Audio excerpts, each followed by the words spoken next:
todas e a todos. Hoje nós vamos ter agora na parte da manhã uma palestra da professora Rosa Paolicelli, já vou apresentá-la. I will say nice things about you, I promise. Rosa Paolicelli é uma pesquisadora jovem, mas que descreveu o papel da microglia durante o desenvolvimento. Right? You described how microglia prunes synapses during development. Então, é uma pessoa assim, muito importante na nossa área, né?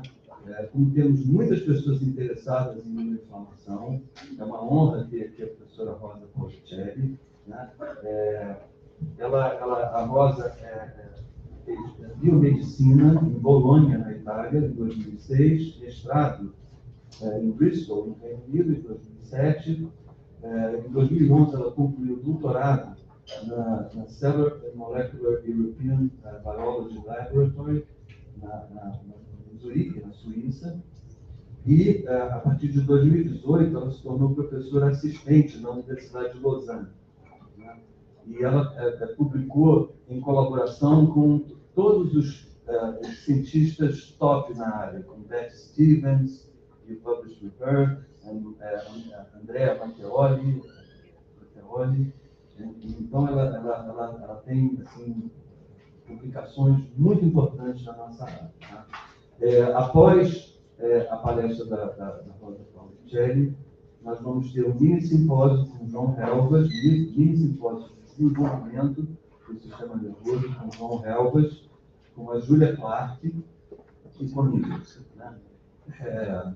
Então, eu queria, antes de chamar a Rosa, before calling you, eu queria fazer uma nota especial para a Cecília de Pereira, porque a Cecília, né, ela está nessa comissão organizadora, e eu acho que cabe essa nota.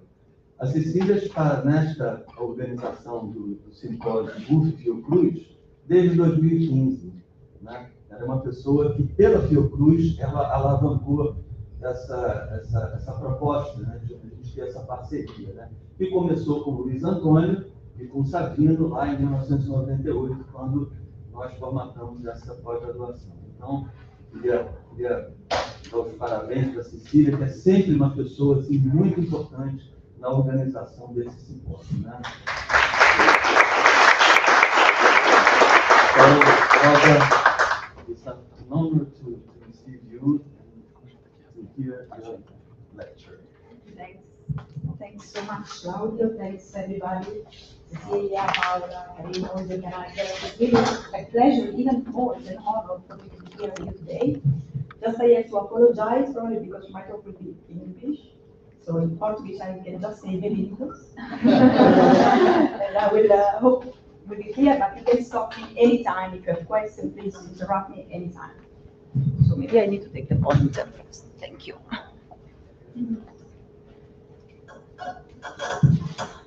So it's a pleasure to discuss with you today about microglia, which is the topic of interest for my research, I hope also for many of you.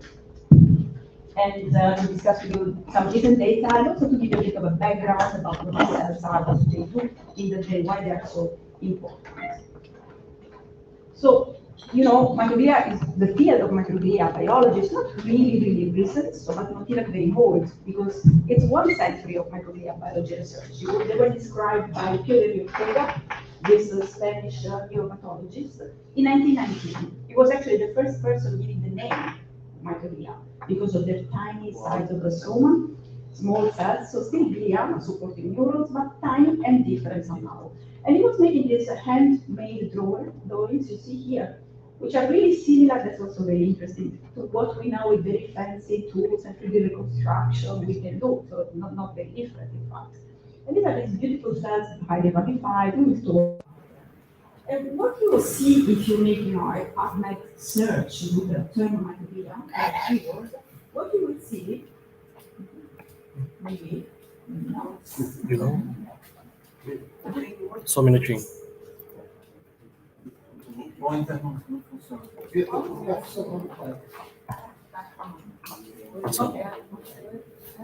Corta um pouco, vai lá, Vitor. Foi. Vê se ele voltou. Cadê o negócio? Pode emprestar? Ele travou aqui, travou. Ô, Vitor, vamos aproveitar para parar para arrumar esse microfone. Voltou. Só um instante, a gente vai ter que parar um instante de apresentação que está com erro de áudio aqui, que a gente vai corrigir rapidinho. Depois isso aí, vamos corrigir o erro de áudio. O áudio está pelo computador.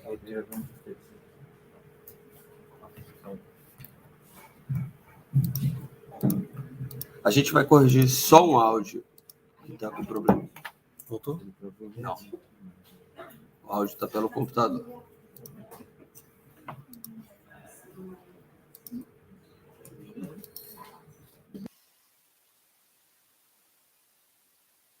Vê se foi, Felipe. Não. Tá aqui ainda. Agora está na webcam. Atualiza, cara. A palestra já parou.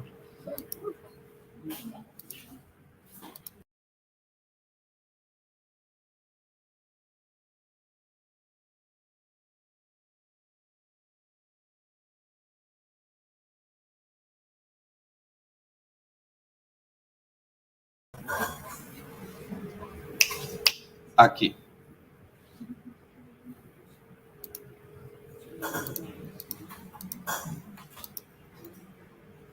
Tem que falar no microfone. Fala no microfone para fazer um teste.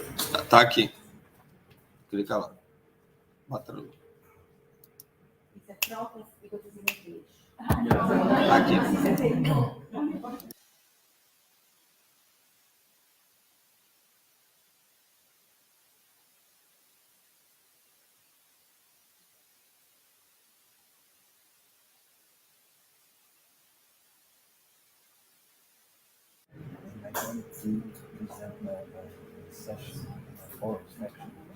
Para mim foi. Aqui tem? Não, tá aqui. Não é Black Magic, não? Não.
So, bienvenidos again. I hope you can hear me now.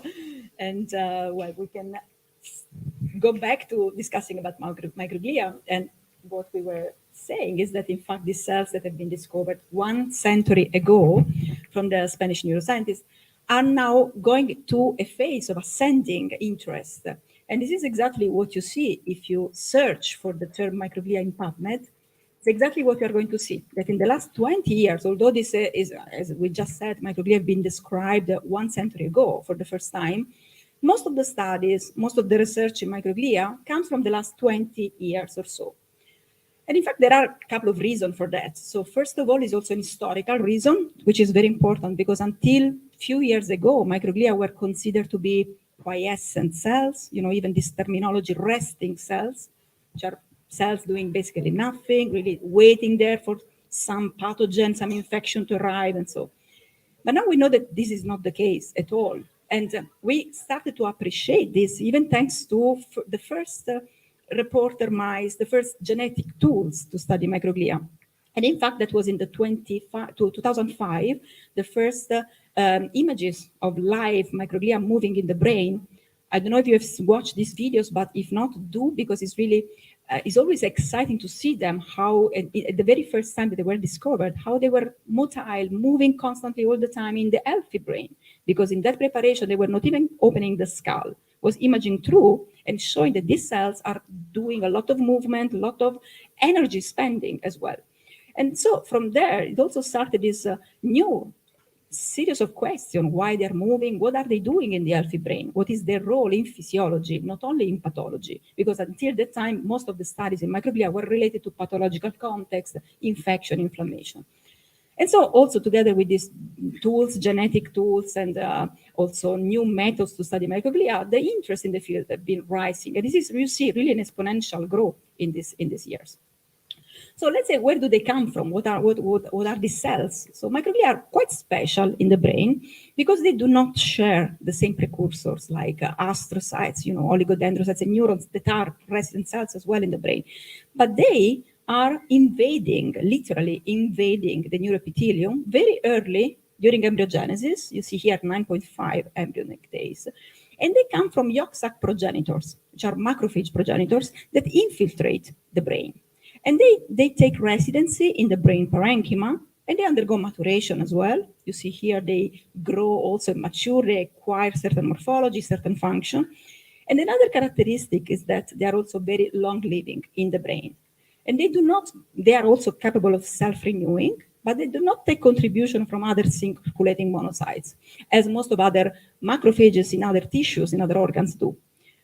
And also, you see here, in cases of a particular context of inflammation, and so then you might have infiltration of circulating monocytes, but this is not normally the case in the brain. So what do they do here in the brain? Once they arrive, what's their role? What are their functions? Now we know that there are multiple functions for the microglia in the healthy brain. So if you look at the microglia, by definition, they're also the macrophage of the central nervous system. You will see that they retain all the properties of macrophages. And this is always what we have learned, what you study in the textbook. And in order to understand what they do, it's also very important to see what they're able to do, what are the capacities. And we can, for example, look at these three major core properties, which are the motility.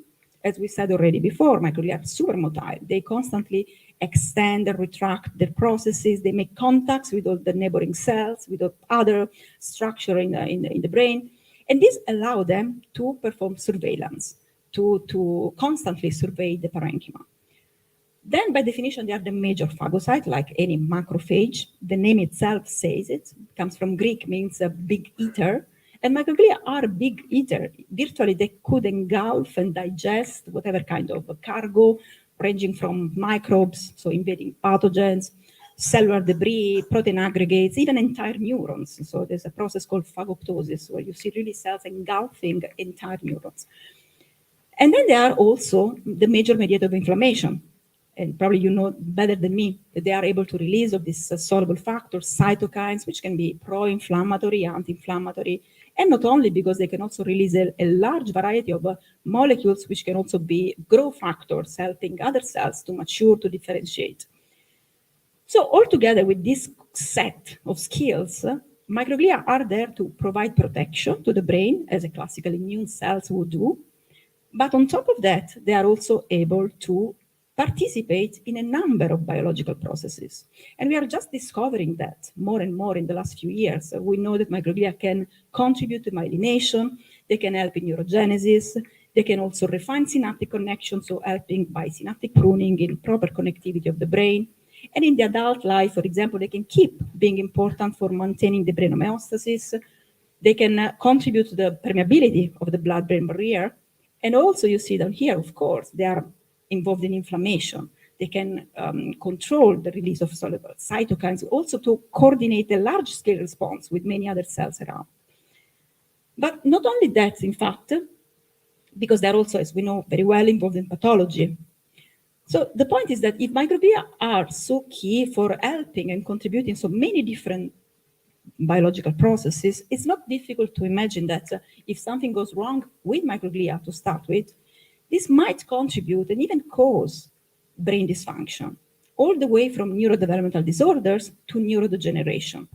And this is what we try now, what I will try to discuss with you in this talk. What's the role of microglia? So when I started my PhD, it was a long time ago now, I was lucky enough to work in the lab of Cornelius Gross at TMBL in Italy, and we had available this mouse line. This is the one that I mentioned initially, this reporter line, one of the first, actually the first reporter line that allowed us to see microglia as a GFP positive cells. This is called CX3CR1 GFP mouse. I don't know if you're familiar with, it's a fractal kind receptor, where in fact the sequence of the receptor is replaced by the GFP. And so this really allows you to visualize microglia easily without doing any additional staining. And if you look at the hippocampus, this is the postnatal hippocampus, it's a structure very well involved in cognition, memory, learning. This is how the microglia look like. And this is the first postnatal day, then 3 days after birth, 1 week, 2 weeks. So I hope you will appreciate that the morphology is completely different over time in such a small window. And also the density changed dramatically. From the first postnatal week to the second, there is a huge difference. And so we were starting really to think about why would be that? What's the role of the cells? Why they increase so much in the number? Why the morphology change? So now we know that in fact, at this time point, microglia are really heterogeneous. They are really, with new skills, new techniques, single cell RNA sequencing, you see that in the perinatal period, late embryonic, early postnatal, there is very high heterogeneity in their transcriptional profile. So they have different signatures, they express different set of genes. This heterogeneity goes down in adults, but also come back later in pathologies in different contexts. And we also know that at this time point, microglia undergo specific maturation, and this is controlled by discrete transcription factor that can be switched on and off to control specific set of genes. So we were wondering why, for example, specifically this time point, if you see P8 versus P15, there is a huge dramatic change. So if you think about the brain, at least in the hippocampus, that's the time where there is a lot of synaptogenesis ongoing. And synaptogenesis really means the sum of new synapse formation, synapse elimination, so a lot of dynamic processes ongoing. So we asked whether perhaps microglia are important there, are relevant for at least contributing to this process of synaptogenesis. And what we found, and then after a lot of other studies, showed that microglia indeed are important for helping the formation of synapses, but also the elimination through both phagocytic and non-phagocytic mechanisms.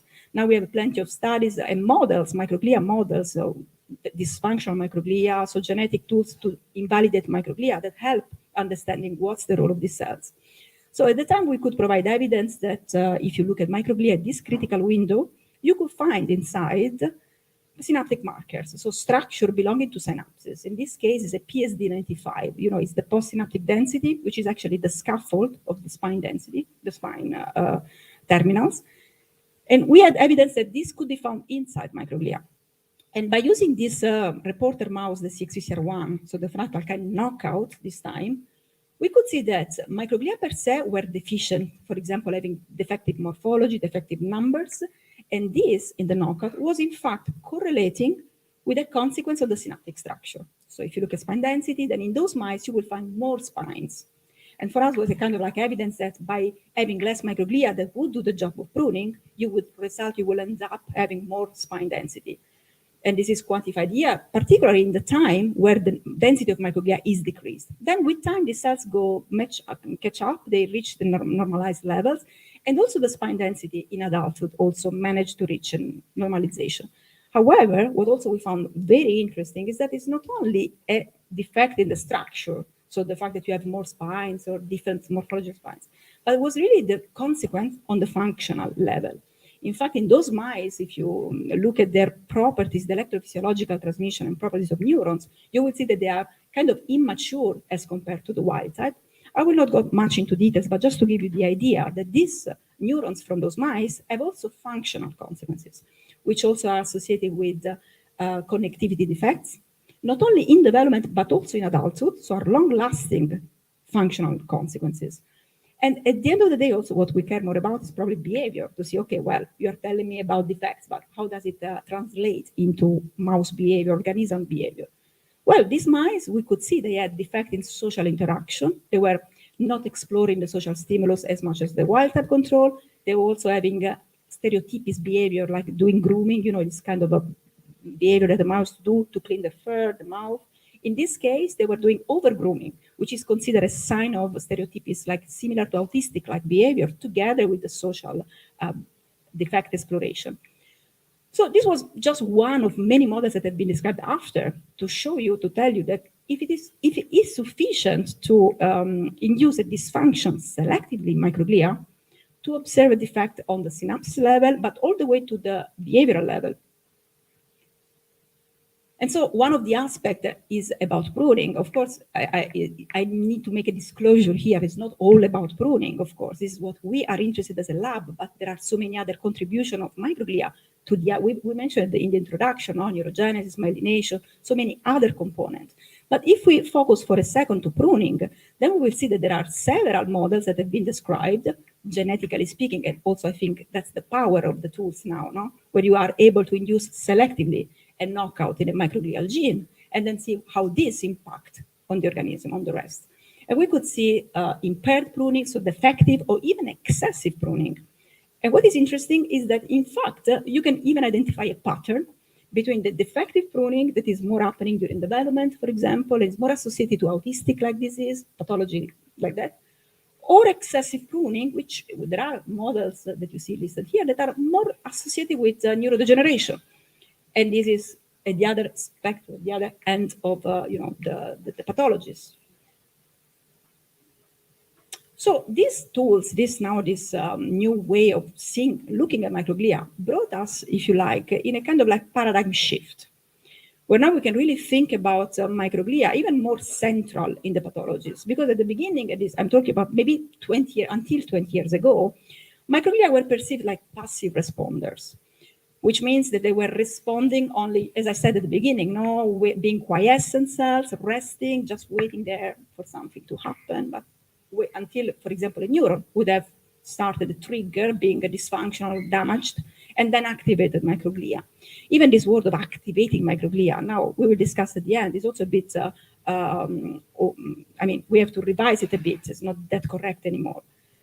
Of course, this is not wrong, and the fact that microglia are passive responders is still correct, because if a pathology or a damage starts in other cells, in neurons, that's what microglia do. They are very good at that. They express a variety of receptors on the surface, it's called the sensome, that in fact allow them to quickly sense things that are different from the homeostatic situation, and they would respond. So in fact, they are passive responders.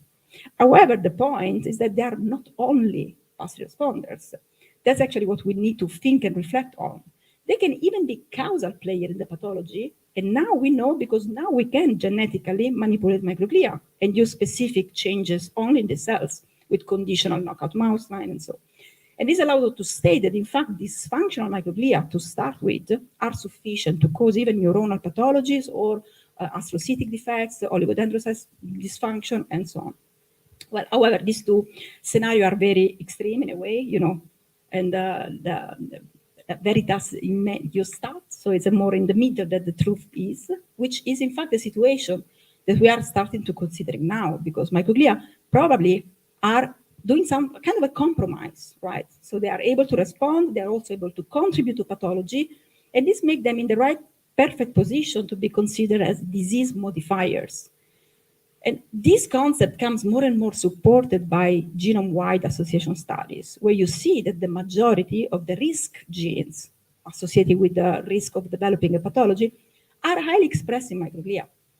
And this means that doesn't mean that if you get this risk variance, you would have the pathology, but you have just higher chance of developing or even to not develop if they're protective variants. So this tells us that microglia could play a role in modulating, in influencing the onset, the course of the pathology, the progression of the pathology. And the classical example for that is, in fact, Alzheimer's disease, because now we know a lot about these GWAS studies from Alzheimer's patients, large population of patients. And what you see in these studies, this was one of the pioneer work of the Christopher Glass lab in human, of course, population. What they show is that more than 50% of the risk genes associated with Alzheimer's disease are highly enriched in microglia. You see these blue bars as compared to cortical homogenates, so meaning that they are highly enriched, if not even uniquely expressed in microglia. So what's the meaning of that? What can we learn from that? if you think about it, this means that, in fact, microglia might have a big role in influencing the pathology. And also for other disease, if you see the Parkinson is 1/3, okay, 33% of the risk genes are microglia. But if you think about that, microglia per se in the brain constitute what, 10-15% of all the cells, it's still, for me, it's a lot. It doesn't have to be underestimated, the role. And so we started to think, and it's a bit the line of research in our lab, is to understand what's the role of those genes in influencing microglia. And even more, no, if you think that those are risk variants that are there since birth, you are born with these variants. Most likely, and this is what we think, you start accumulating a dysfunction very, very early. That's why we like to be provocative and to say that most of neurodegenerative diseases are in fact neurodevelopmental disorders. And if you think about it, it could be very well that by having these risk variants, your microglia would be maybe influencing the way your brain is wired, the connection, the maturation, that could provide vulnerability later in life to be more susceptible to develop certain pathologies. So that's actually the way that we try now to structure our research, try to think that, for example, what I just said, these NIPs that have been identified, of course, it's also easy to identify them when the pathology is manifested, is clear. But perhaps we can go back, we can take those genes and go back and try to understand how, particularly during the critical window, the time of susceptibility, when the brain is formed, is much more sensitive to any impact from outside. And so this can contribute vulnerability to develop the pathology later. And actually, one of those examples is already there. This is the TREM2 study, and what also Claudio was mentioning before, this is the work of Michela Matteoli in Italy. And we had the pleasure to collaborate. And what Michela showed is that this gene, TREM2, you probably know it because it's one of the top risk genes associated with Alzheimer's disease. It's a lipid sensor, it's on microglia and macrophages. TREM2, in fact, stands for triggering receptor on myeloid cells. And has been largely studied for the contribution to plaque removal, I-beta elimination.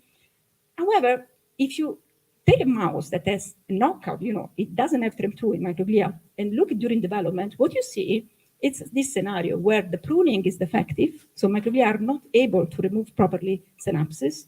This results in increased spine density, and again in electrophysiological dysfunction and connectivity defect, all the way to behavioral defect. So knockout mice that lack TREM2 also have social behavior defect, stereotype behavior, very, very similar to the mouse that the model that I showed you before, the CX3CR1 knockout. So again, telling us that dysfunction of microglia can also be very broad in a way, transversally affecting similar pathways, resulting in a common phenotype during this early critical time point. And that's a bit what we try to understand now. Okay, this is the example of TREM2. What about many other genes where we have risk gene variants, but we don't even know exactly what they do in microglia to start with. So I'm not talking about the variant's function. I'm going even one step back, trying to understand what those genes do in microglia, in controlling microglia behavior. There is still a lot of gap in knowledge there. This is, in fact, a review where, I think this really gives you the message here, that in blue, you have the number of GWAS studies that every year are published and tell you more and more about candidate genes that are associated with risk, pathology, and so. But in orange, down here, you see the functional study, the number, very, very minimal, about how these variants that have been newly discovered are resulting in functional defect. So there is a huge gap there. So that's what we try to do. In fact, the way we try to approach now is to generate model of dysfunctional microglia, so taking advantage of conditional knockouts or genetic tools, probably this is, you see, the other extreme. It's not even in the middle, what I was showing before. It's really the other extreme, trying to push microglia to be causal player in the pathology.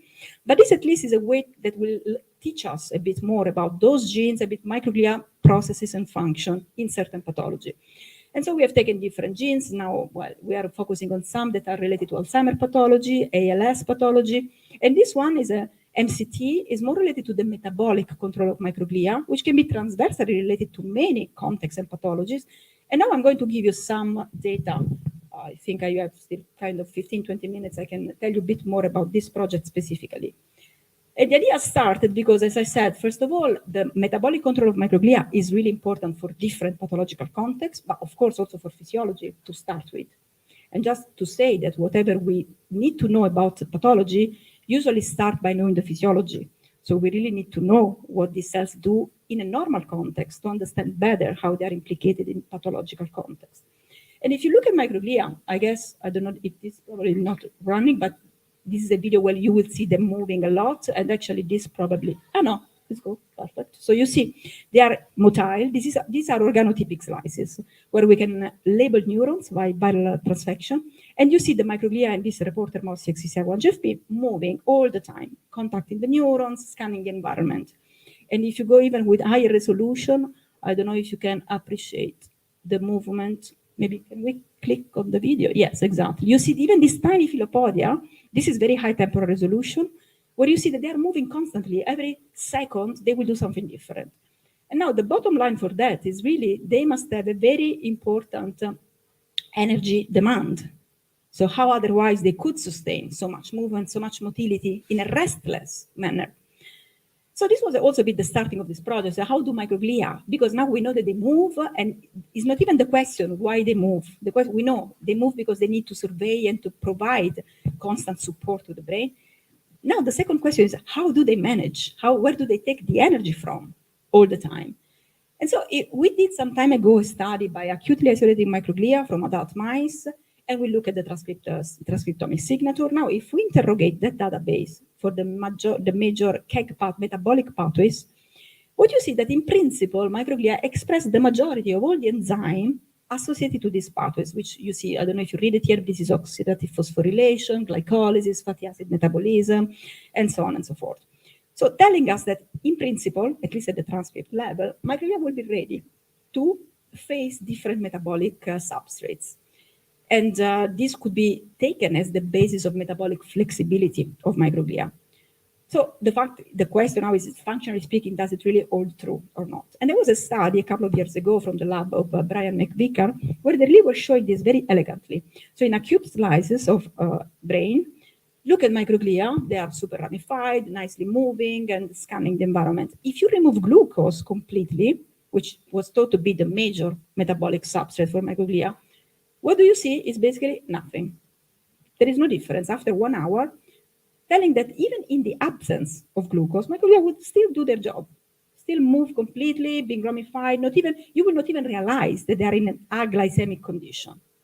However, if you remove not only glucose, but also, for example, block the glutamine metabolism with a pharmacological compound here, now you appreciate the difference. Now you will see the microglia are much smaller, not able, in fact, so you see this is the occupancy of the territory, which you see clearly here, not able to scan and to provide surveillance, which for sure will have functional consequence. But this is to tell you that, in fact, microglia are, in principle, metabolically flexible, but they need to have other substrates to use. If you start removing all the substrates, of course, you will reveal the problem. And then they could show that this is true for glutamine, also for fatty acids. And so we were wondering, well, if this is the case, perhaps this concept of flexibility might really depend on what are the available metabolites. Must be really context dependent. Also with the idea that microglia could take advantage of certain abundance of metabolites by the fact that they are able in principle to do that. And so we ask whether perhaps other metabolites like lactate, for example, could play a role. Now, why lactate? Because lactate is been shown perinatally to be really abundant in human as well. So, for example, well, if also, in another point, if you go back to our data set, that's exactly what you see, that one of the top genes expressed in microglia is lactate dehydrogenase B, which is an enzyme that in fact converts lactate into pyruvate. And it was, in our data set, one of the most highly expressed genes in microglia. And so, well, we were really thinking perhaps microglia would have so much LDHB because they use it for metabolizing lactate. Now, of course, you see, for most of the time, for a long time, historically, lactate is considered a metabolic waste of glycolysis because it's one of the end products. After glycolysis, from pyruvate, you produce lactate and you extrude it out of the cells. So as a waste, in fact. But now we know that it's not always the case. Actually, there is a beautiful concept that is called metabolic symbiosis or metabolic cooperation, where different cells that have different expertise can team up and grow together. This is very common in cancer cells, for example, but not only, where you see that there are lactate-producing cells, which are glycolytic, that release lactate, but they are really teaming up with lactate-consuming cells, They are next to them, and they take up the lactate to make use of it, to take advantage of it. And in fact, this lactate, thanks to LDHB, can be converted in pyruvate and can fuel the TCA cycle, the metabolic metabolism. Now, in the brain, for example, one of these situations has been described, now it's already 30 years ago, by Luc Bellerin and Pierre Magistretti, described as the astrocytes neuron lactate shuttle, which is a process by which astrocytes, which are very also close to the blood vessels, they can take glucose. They are hyperglycolytic cells, this we know, they produce lactate, and this lactate can be fueled into neurons for supporting their metabolic activity.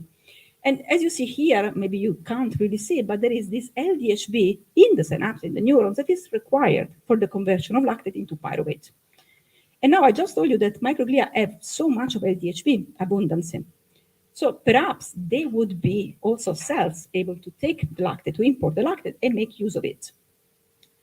Also, what we show and we found a long time ago is that not only microglia have high levels of LDHB, but if you compare it to other tissue-resident macrophages, this seems to be a very peculiarity of microglia, because the other macrophages in the other tissue, they are not that much LDHB expressing cells, but microglia do. And now, recently, with a single-cell RNA-seq data set that we did in the hippocampus, we could also see that microglia specifically, which are these positive cells for P2I2L receptor, are expressing LDHB, not much the other cells, which are neurons, oligos, and so on. Again, telling us there is something special about this lactate metabolism in microglia. And perhaps this is what we propose, that this might be true in particular context, maybe when lactate is particularly abundant and can be utilized by microglia. Now, the question is, when is this the case? When lactate is high level, because of course it's a metabolite, as I said, of glycolysis will be more or less always there, but when is particularly relevant? And these are human data where you see with mass spectrometry, neonates, infants, that in fact lactate is very high in the perinatal period, then it goes down, but then it comes back in pathology. And for example, in aging, has been considered a hallmark. So when lactate rise is also a hallmark of aging. But also in certain pathologies like schizophrenia, lactate seems to be high and associated with disease, or in ischemia. And this is also very interesting because in this context, particularly lactate seems to be protective, neuroprotective. And we are also addressing this. We have a project studying this. But today, what I want to discuss with you is more this part here, the perinatal role, why this lactate is so high, and in particular, could microglia utilize it somehow? So the first thing we did was to understand if this could be, something to investigate, to explore. We asked whether lactate, also in our mouse model, because we study mice, we don't have human samples and so, but at least in our mice, at this time point, second postnatal week, when I told you that microglia are really engaged in synaptic remodeling, in the hippocampus at least, we wanted to measure the level of lactate. And we took really broadly, this kind of gross compartmentalization. We took the neocortex, embedded in anterior and posterior, and the hippocampus. But what you see is that the amount of lactate in the hippocampus are significantly higher, at least at this time point, which might suggest that perhaps there is a role for this metabolite there. And so we asked whether also the microglia would have at this time point high level of the enzyme. And this is what you see here, the LDHB that is required for the conversion of lactate is peaking, in fact, at this postnatal week, second postnatal P15. Again, converging evidence that perhaps this could be relevant. And this is our model that we propose, where in fact not only neurons could take advantage of the lactate, but also microglia. So kind of an astrocytes microglia lactate shuttle. Of course, we had first to see whether microglia in fact can import lactate. That was the first question. And we also were very much inspired by the cancer field, because I told you lactate is very important for cancer biology. And there was this paper a few years ago that was also attributing a functional meaning that for us was very inspiring, very important. Because you see here, what they show is that oxidative cancer cells take lactate, they convert it through LDHB into pyruvate. But not only the pyruvate is important for the T cycle, but here is happening something very interesting. What they describe is that in this conversion of lactate to pyruvate, the LDHB also produces a lot of protons. And these protons are coupled with the VATPase pump in the lysosome to acidify the lysosomes. Lysosomes are these organelles very important for the degradation, or intracellular degradation in the late endosomal lysosomal pathway. And microglia, they engulf and take up whatever. So they would really need to have an efficient degradative system. So lysosomes are pretty important for microglia. And so we thought that perhaps this lactate could be also functionally instructing microglia if they could take advantage and import it. And so we set out to understand if this is the case. And Katja, a very talented PhD student in the lab, she took this challenge. And first of all, she asked whether she could observe in microglia the entrance, the import of lactate from outside. So to visualize it, we collaborated with the group of Mark Vendrell in Edinburgh, where they really recently generate this fluorescent analogs of metabolites. Basically, you have a lactate, which is fluorescent, so very convenient. And we were giving to the cells, to primary microglia from outside, and Katja could observe inside the cells, this is a baseline, but even more if you remove the glucose, so kind of like showing that you have this shift to another substrate inside the microglia. And of course, to be even more sure and to complement this data, we did mass spec, where we were measuring intracellularly the level of lactate after exposure to exogenous. And you see 4 times increase in primary microglia that have been exposed to lactate from outside. So again, telling us that these cells would be able to import. Now, the question was, functionally speaking, what happened? If really it enters, is it able to acidify the lysosome? Because that would have been for us the first point to study. And to visualize the lysosomal acidification, there is a dye commercially available. It's called LysoTracker. I don't know if you are familiar with this, but it's pretty simple the way it works because it is a cell-permeable dye. It gets everywhere in the cells, across the membranes. When it gets protonated, then it gets dropped and then reveal the fluorescence, which so basically is an indicator of the acidic organelles where you have a lot of protons. And so by incubating the microglia with lactate, we could see that in this case, there was much higher acidification of the lysosome. So it was really going in the right direction for us, telling, okay, probably microglia can import lactate, can utilize it to acidify, functionally speaking, their lysosome. Now, the question is, how does it enter? Because there are different transporters, but which one is the important one for microglia? So there is this family of transmembrane transporters that are called MCTs, monocarboxylate transporters. The one that transport lactate and they are in the brain are mostly these 3, MCT 1, 2, and 4. And if you look at databases, then you will see that the 4 seems the one higher expressed in microglia. Although in the literature, most of the studies were also pointing toward an astrocytes expression of MCT4. Just to make sure, what Katja did was to look in her culture. She isolated primary microglia, primary astrocytes, and what you can see, in fact, is the MCT4 is most prominent in microglia, not much in astrocytes. So what we did was to expose the microglia to lactate and see whether perhaps these transporters were upregulated dynamically responding to lactate. And what you see here is that while MCT1 and 2, they really don't care about the presence of lactate outside, MCT4 in particular got upregulated. So kind of suggesting of a dynamic response, kind of like a sensor of lactate from outside and even increasing more the levels of MCT4, which has been described to be a high affinity lactate transporter. And this was not only true at the transcript level, but also the protein. You see, without. So really the MCT protein gets upregulated when lactate is outside. So for us, that was good enough to say, okay, maybe MCT4 is a good target to manipulate the transport of lactate in microglia. And to have a selective tool, we generated a conditional knockout. So we crossed the classical CX3CR1 CRE reporter line for microglia macrophages with the FLOX allele of the MCT4. And Katja, what she did was, of course, to validate the efficiency. She prepared primary microglia, and you can see that if you treat them with hydroxytamoxifen, the protein is kind of gone. It's really reduced significantly.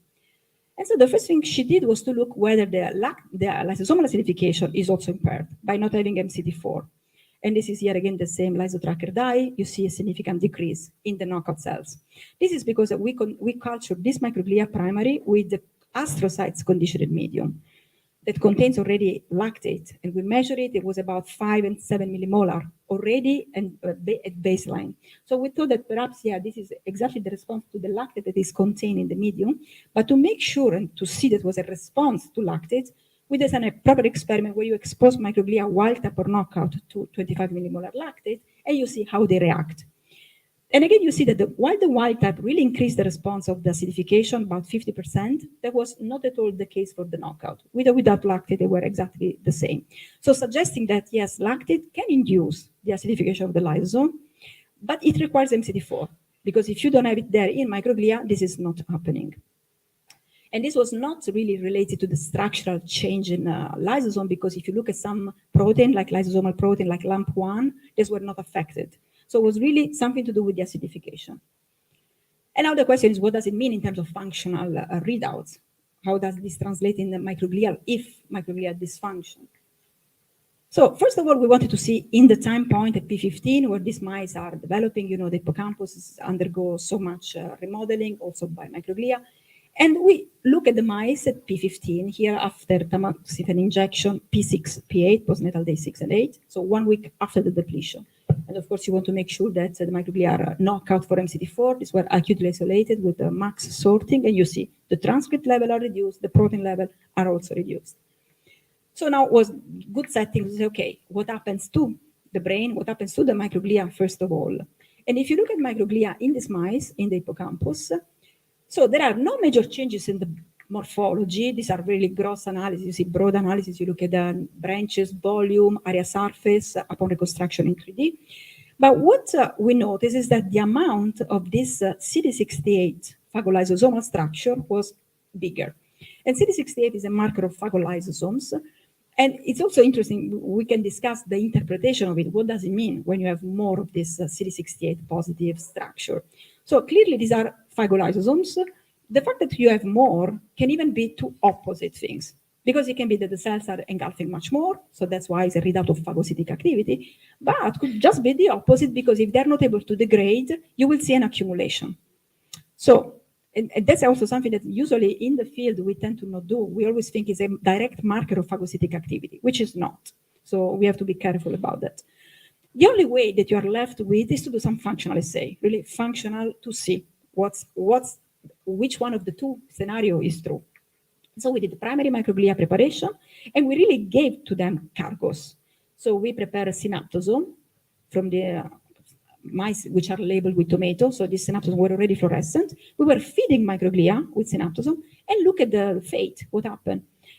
And in fact, now you can see that the knockout cells already engulf less. And if you look at the ratio between how much they engulf and how much they are left after 6 hours, you see that there is a significant impairment in the degradation. So this was suggesting, at least telling us that together with the decreased lysosomal tracker, so reduced acidification, accumulation of the phagolysosome, this was pointing towards a defect in phagocytic capacity. And we actually had also another set of data, I don't think I have them here, but they were contributing to support the same lack of degradation with other cargos, in fact. So the point is that if this is true, if microglia are defective in phagocytosing and degrading, this would reflect in an accumulation of synaptic markers that in principle should be eliminated by microglia at this time point. And so Katja did a screen for different synaptic markers with Western blot, just to have an idea of a few of them, pre, post-synaptic, excitatory, inhibitory. And what she found, in fact, if anything was changing, was in fact an accumulation. A few of those was synapsin, was GLUA2, and VGAT as well. So what we did was to take one of those markers, like synapsin, and see what happened if we could appreciate this marker inside microglia. So we did the reconstruction for the engulfment, and it's exactly the scenario we found, where you have more accumulation of synapsin inside microglia. Again, in line with the idea that these cells are performing a defective synaptic pruning. This is quantified. So the number of synapsin was not difference per se, but the amount was, really pointing to a defective degradation. And so we asked whether this could have reflected into functional consequences on the synapses, on the neuron of the hippocampus. In collaboration with the lab of Manuel Mameli at University of Lausanne, we look at the properties of the neurotransmission, the excitatory postsynaptic currents of these neurons in the hippocampus. And what you see here is an increase of the excitation. So there is increased amplitude and increased frequency. So suggesting that these neurons receive an increased excitatory drive. So to understand whether this would have been also, functionally speaking, meaningful in a way, we hypothesized, we predicted that perhaps this would provide susceptibility to seizures. And we use a protocol which is helping in that regard, because you give a subthreshold dose of canic acid, for example, which should induce seizures. And then you see that while the wild-type animal were not really responding much, now we lost the label here, but the knockout, in fact, were 100% of them were displaying synaptic seizures after 1 hour of the injection. And this is the cumulative time here. So suggesting that, in fact, these knockout mice have an increased hyperexcitability in the circuits. And the last part is about the behavior, because then you will ask, okay, well, you are telling me about this dysfunction, about how do these mice behave, in fact. So to answer this question, Katia, together with Kilian, another PhD in the lab, they perform a very round battery, so touching upon different domains of mouse behavior, because we didn't know exactly what to expect. So we said, okay, let's try a bit of everything. Let's see what could pop out. And I'm not going too much into details, but what we found in details, in particular, is a phenotype related with anxiety disorders. Open field, for example, is a classical test. I don't know if we have done some behavior, but it's the classic, very easy, where it's an arena, you put the mouse inside and you see. Of course, you can assess the locomotion and also the explorative behavior, but also can be a readout of anxiety. If you look how much time they spend in the center of the arena as opposed to the corridors. Because, mice, they tend to be safe in the corner, with the walls, but not much in the center of a platform.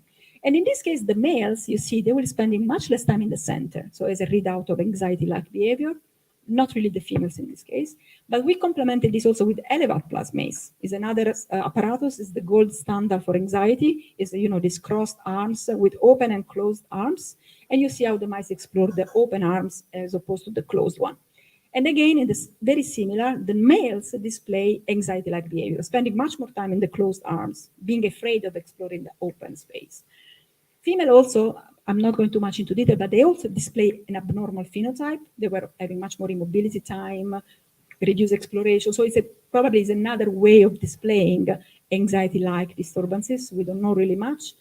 But in general, that was the major phenotype that came out of this study. So just in conclusion, the small conclusion for the MCT project is about the role of MCT, and is it, without even going too much into this list of sentences, but what I wanted to tell you is that it's sufficient to induce a dysfunction in microglia, in this case in the metabolic control of microglia and utilization of one metabolite, to observe alteration, in the broad alteration on the synapses, function, on the behavioral level. And well, there are many ways then this lactate can also contribute to microglia function, but we can discuss for hours in case. But the final conclusion, the more general conclusion, is about what we think about microglia, how we should think about microglia. So not only anymore, these passive responders, these cells that get disturbed in certain specific cases, but very active players in the brain all the time, in particular probably during development, where they are so relevant, so important. And finally, since now we are, in this community microglia-based discussion, so I also had the pleasure to work with the other colleagues, Beth Stevens, Amanda Serra from Spain, and Marie Tremblay. We co-led this group of discussion, let's say, and we came up with this perspective, which is just a starting way to initiate the discussion about microglia, to talk about the nomenclature, probably because also we come from different fields. It's a community that is now born recently. So we probably need to find the common language, also to look back at the past and say, okay, maybe this is not correct anymore, in the light of the techniques and the tools are teaching us now. For example, just very briefly, the major concept of this work were about the view, in fact, the old view, and how we should go towards a new view when we talk about microglia, which is, in one nutshell, is really forget about these dichotomies. We should stop talking about activated versus resting or M1, M2, because these two were concepts that we have used for a long time, but we're also very much linked to the tools that we had and the knowledge that we had at the time. So now, with all this plenty of single-cell RNA-seq data, you really see how heterogeneous these cells are in the same structure. So it would be impossible that all of them would be M1. It's really mathematically impossible. We have to acknowledge that and to start thinking about different ways of describing them, integrate knowledge, looking at different parameters, different states in which they are, which brings me to the next slide, in fact, where we should make the distinction between the microglia identity, which comes because of the ontogeny. They're really well-defined cells in the brain. Parenchymal microglia are very different from the CAMs, the CNS-associated macrophages, but they can be found in a multitude of states, which doesn't mean, that microglia have this identity, that is one state. No, they are much more heterogeneous than we thought, and we have to take this in account, in particular, making the effort, all of us, to try to describe them and going through very many multiple layers of complexity, which is, looking at the transcriptomics, but not only, because we cannot just focus on single cell RNA-seq data and that's it. This is really one little aspect. We at the end, we need to arrive to the function. And we have this explosion of many names of states, which at the end do not tell us much about what they do. And this is a bit a limitation in the field. That also was one of the major points of discussion. We really need to think about how to try to integrate data as well, and to be also more specific. When we talk about microglia, it's not sufficient to say they are activated. We have to say they are reactive, responding to this X and Y in this, cortex or in a hippocampus of a male mouse, not the females, because also there are major differences. And we will just limit each own work by not giving more details at the end. And with this, I just want to conclude, to thank all of you for your attention. Again, thanks so much for the invitation. It was really a pleasure to be here. And the people in the lab that are really important elements that allow me to go around and discuss data with you. Thank you.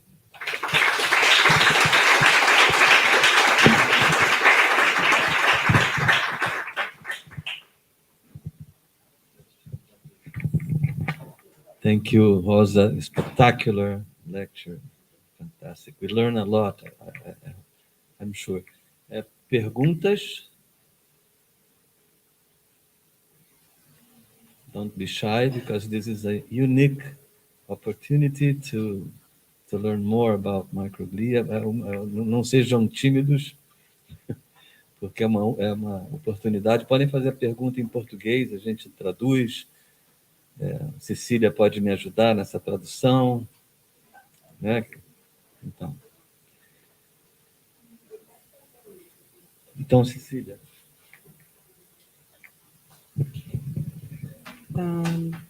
Thank you. It was wonderful. I'm wondering, for people that work with this concept of reactive microglia, and particularly the CD68. So what would you suggest for this kind of work? Like, for example, you can have different kinds of, not only genetic models, but, for example, models of depression or different kinds of models. And this is a major, a backbone of studying microglia, is to show if they are reactive or not. And is it sufficient, for example, to look at their morphology? How could you add data that could actually tell you about the state of the cell? Thanks a lot, Cecilia, for this, in fact, very, very pertinent and important question, because it was one of the major points of discussion, with all the community. That, for example, for a long time, that's what we have done, to take the morphology and to say, okay, ramified microglia are resting, amoeboid microglia are phagocytic. Now we know that it's not the case. Or sometimes can be the case, sometimes not at all. There are highly ramified microglia that are hyperphagocytic as well, and amoeboid cells that are not phagocytic at all. So for me, the suggestion is the only way is to prepare, to plan, to design function, let's say. Whenever possible, how possible. For example, we use a lot this combination of in vivo, ex vivo complementarity. Sometimes also, if you manage to have in vivo functional assays, it's even better, because whatever you do in vitro, is not always the same, because microglia also lose certain signatures as soon as they are in vitro. So somebody can also criticize, say, yeah, okay, but you are looking at the artificial system if you take it in vitro. But for me, my message will be that we have to try to complement as much as possible from many different angles, with morphology, with transcriptomic, functional effect at the end. Because again, morphology per se now we know is not sufficient. It will be even precluding you to discover something different, because you would think that, okay, maybe there is not change in morphology, there is no alteration. Not true, not necessarily true. And also for CD68, just to add a comment, again, it's the same, because for a long time, I was using CD68 as a readout of phagocytic activity directly. It's not the case, because we have other projects where we see just the opposite, that the cells are, for example, not having changes in CD68, but they're hyperphagocytic, just they're faster. So if you take one snapshot, you will not even appreciate the difference, no? Because it's the dynamics, the kinetics that is different. So you really need to functional assay to answer the question. Yeah.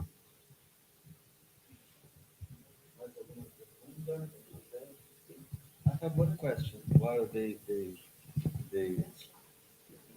become less. Vou fazer uma pergunta. What about a maternal immune activation and early life stress? I suppose that it could either change the genetic program of metabolic microglia or an epigenetic approach. That's extremely interesting. Because in fact, there are already, for example, the paper I showed briefly, this discrete transition of microglia from transcription factors, which on and off to make microglia mature properly. It also has been, that was actually a supplementary figure in the paper. They will really show the poly-IC per se, it has an impact in delaying this transcriptional phase of maturation. So already starting with how they mature. And then, of course, functionally speaking, we have plenty of studies where poly-IC or even LPS now can affect phagocytosis, inflammatory cytokines. Interleukin-6 with the work of Michela Matteoli seems to be very relevant for that. So epigenetic, for sure, I really believe that epigenetic will have another layer of complexity there. Yeah, exactly. Yes, exactly. And this is the idea of the epigenetic, that they could at least modulate the chromatin accessibility to be already there in case of a second hit later on. Yeah.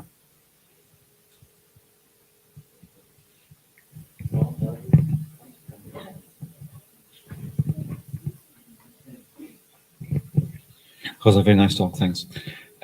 What about the microglia heterogeneity? Okay, so basically, you look at stability in general population, but basically, what about regional, distribution? Are they actually a common progenitor? There's a few papers now coming up where actually they do single cell, and actually they connect the neurons to microglia, and you can see that basically different neurons have different microglia partners. So, what is your thoughts on that? So yes, heterogeneity is a very important aspect that we tend to ignore all the time. And in particular in development, now we have evidence for that, there is huge heterogeneity. And in structure specific, but even in the same structure, I guess you were referring to this Arlotta paper in the cortex, even layer-specific heterogeneity, which is even scary in a way, no? But I guess that what does it tell us is that microglia are so dynamic, they can respond to the cues, the environmental cues. So, I don't know, I think it's not been shown in a definitive manner that they are already different to start with. It's rather, I guess, the idea that they adapt so quickly to what are the needs of the neurons, the activity of the circuits, and it's a very dynamic reciprocal interaction. And I guess that this layer specificity also tell us about that, that certain neurons more active, less active are instructing microglia, and vice versa, because then there is a huge crosstalk in both ways. But this heterogeneity comes back in pathology again. And it's important also to take in account when we study certain diseases and certain mechanisms. Yeah.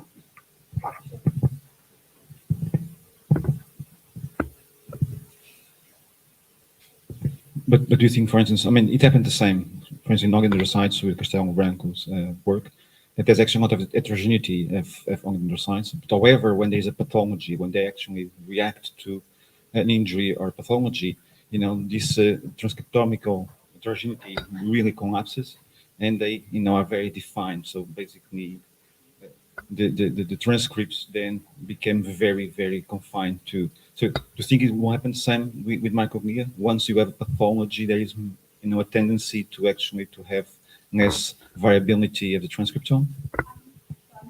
Really sure so it's partially true, because I believe that for certain mechanism, there is a commonalities there, transversal response that are engaged by microglia.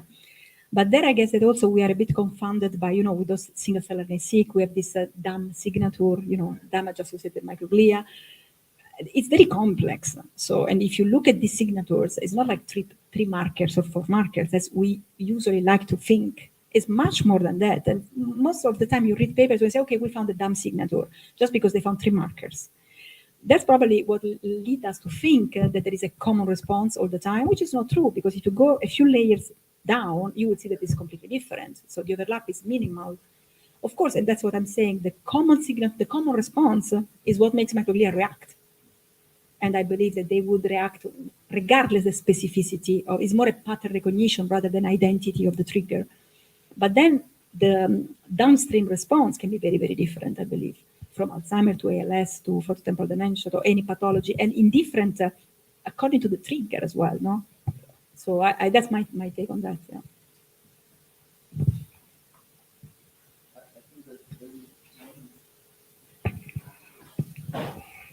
There's one question from the YouTube.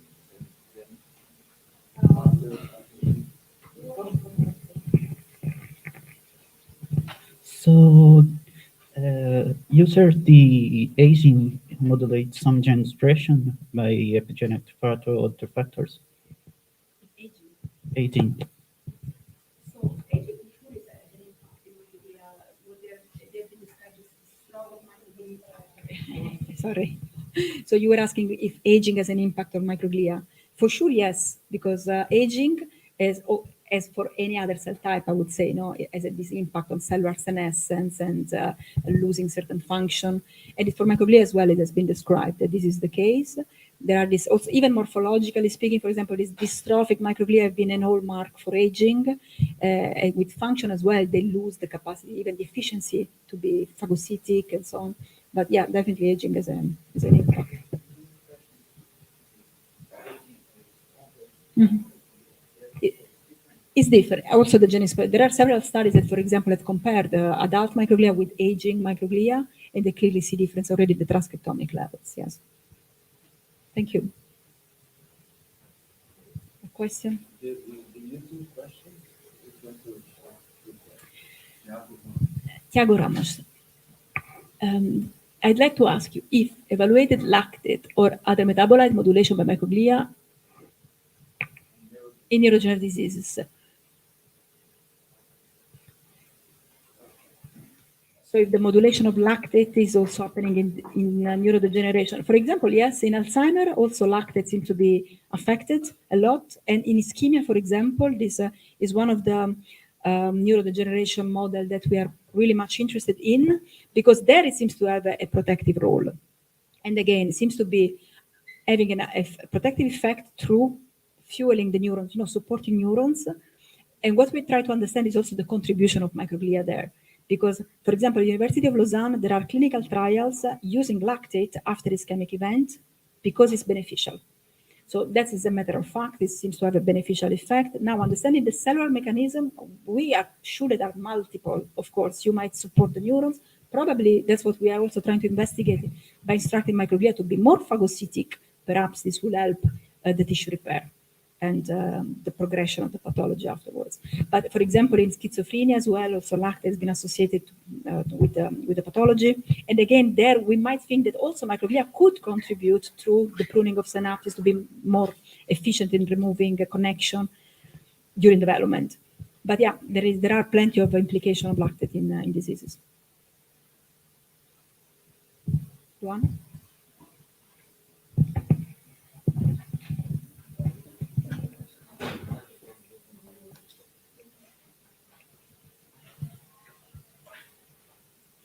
Hi, Rosa.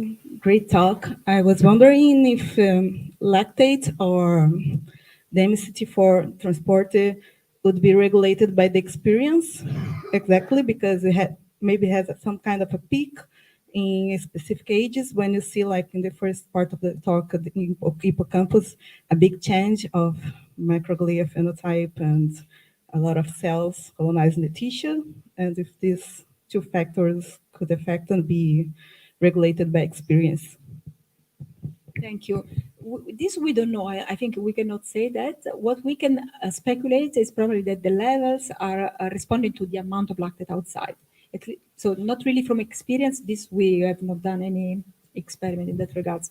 But for sure, at least from what we see in vitro, that by exposing microglia to lactate promotes the build-up of the MCT4.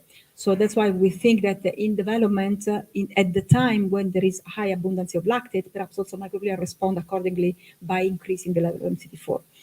But yeah, about the experience, we don't know. Thank you.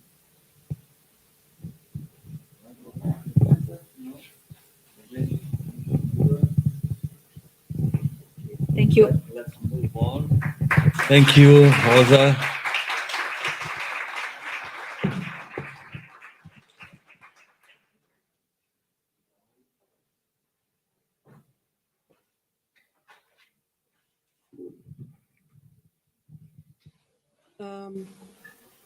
I don't know, temos que decidir aqui com os apresentadores. Não sei se a Rosa vai conseguir acompanhar se a gente fizer em português. Eu vou deixar a decisão aí com vocês. Tá, então a gente vai fazer o nosso simpósio agora em microglia, interações neuroimunes no desenvolvimento do sistema nervoso. E a gente tem um prazer e a honra de ter o Dr. João Relvas, da Universidade do Porto, uma pessoa que tem trabalhado em biologia da glia, né, por muitos anos, apesar de que, no fundo, ele queria trabalhar com as estrelas, né? São estrelas do sistema nervoso. E uma pessoa que tem mantido laços de cooperação aqui com o Brasil, pesquisadores brasileiros que foram para o laboratório dele. Enfim, um prazer recebê-lo. João, obrigada.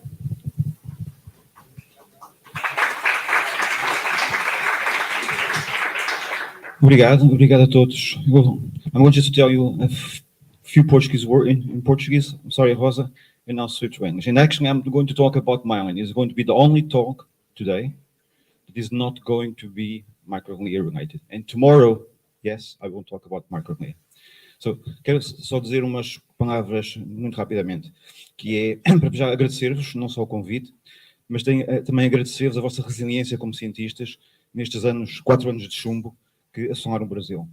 Como pesquisador internacional, português e amigo do Brasil, vi isso com grande preocupação, mas acho que o vosso exemplo é um exemplo fantástico. Portanto, obrigado a todos vocês. Primeiro aspecto. O segundo aspecto, e este é para os alunos, é que ciência, se vos dizem que ciência é importante por causa da economia, por causa de terem uma mão de obra qualificada, etc., é verdade. Mas o mais importante é que a ciência vos dá um valor imaterial. E esse valor imaterial é o valor de respeitar o próximo, é o valor de respeitar a opinião diferente, é o valor do contrário e, basicamente, de procurar a verdade. Em ciência, o que nós fazemos, a ciência é uma construção humana para, no fundo, percebermos como é que as coisas acontecem e qual é a verdade nas coisas. E, basicamente, ciência é uma escola para isso. Vocês vão ter que lidar com o contraditório, vão ter que lidar com pessoas que não concordam com vocês, e vocês têm que, no fundo, com a verdade, procurar estabelecer consensos com essas pessoas. E é por isso que Bolsonaro and Friends não gostam de ciência, porque ciência é uma escola de democracia. Então, a primeira coisa a dizer a vocês é que vocês têm que transportar isso com vocês. Ciência não é só ciência do ponto de vista técnico, é também uma escola de democracia. E é isso que eu queria dizer. Obrigado. Okay, now let's get to science. Okay, so I'm going to talk about myelination. This is actually an issue for me. It's important. It has been with me for many, many years. And only about 5-6 years ago, I started to actually look at microglia by reasons I'm going to tell you tomorrow. So this is the ITS there. So this is our institute. This institute was founded in 2015. It's a merge of 3 pre-existing institutes: a cancer institute, biological engineering institute, and a cell biology institute. So we have 3 main areas in this institute. This is basically immunology and infection, cancer, and neurobiology. We are around 1,400 people. We have 75 groups. We have a turnover, of over 35 million euros a year in grants. Everything is competitive.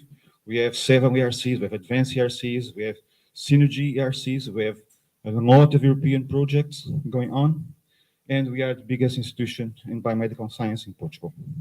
We have around 600 students, okay, 400 PhDs and other students. So the idea actually was to create, and that's the reason why actually, I was very happy, in Switzerland and ETH in Zurich, tenure, and basically I moved back to Portugal because of this institute, because of this vision to bring 3 areas together with people. They are actually from different backgrounds, from engineering, mathematicians, clinicians, biologists, as myself, etc., in order to actually to see beyond, okay, the obvious.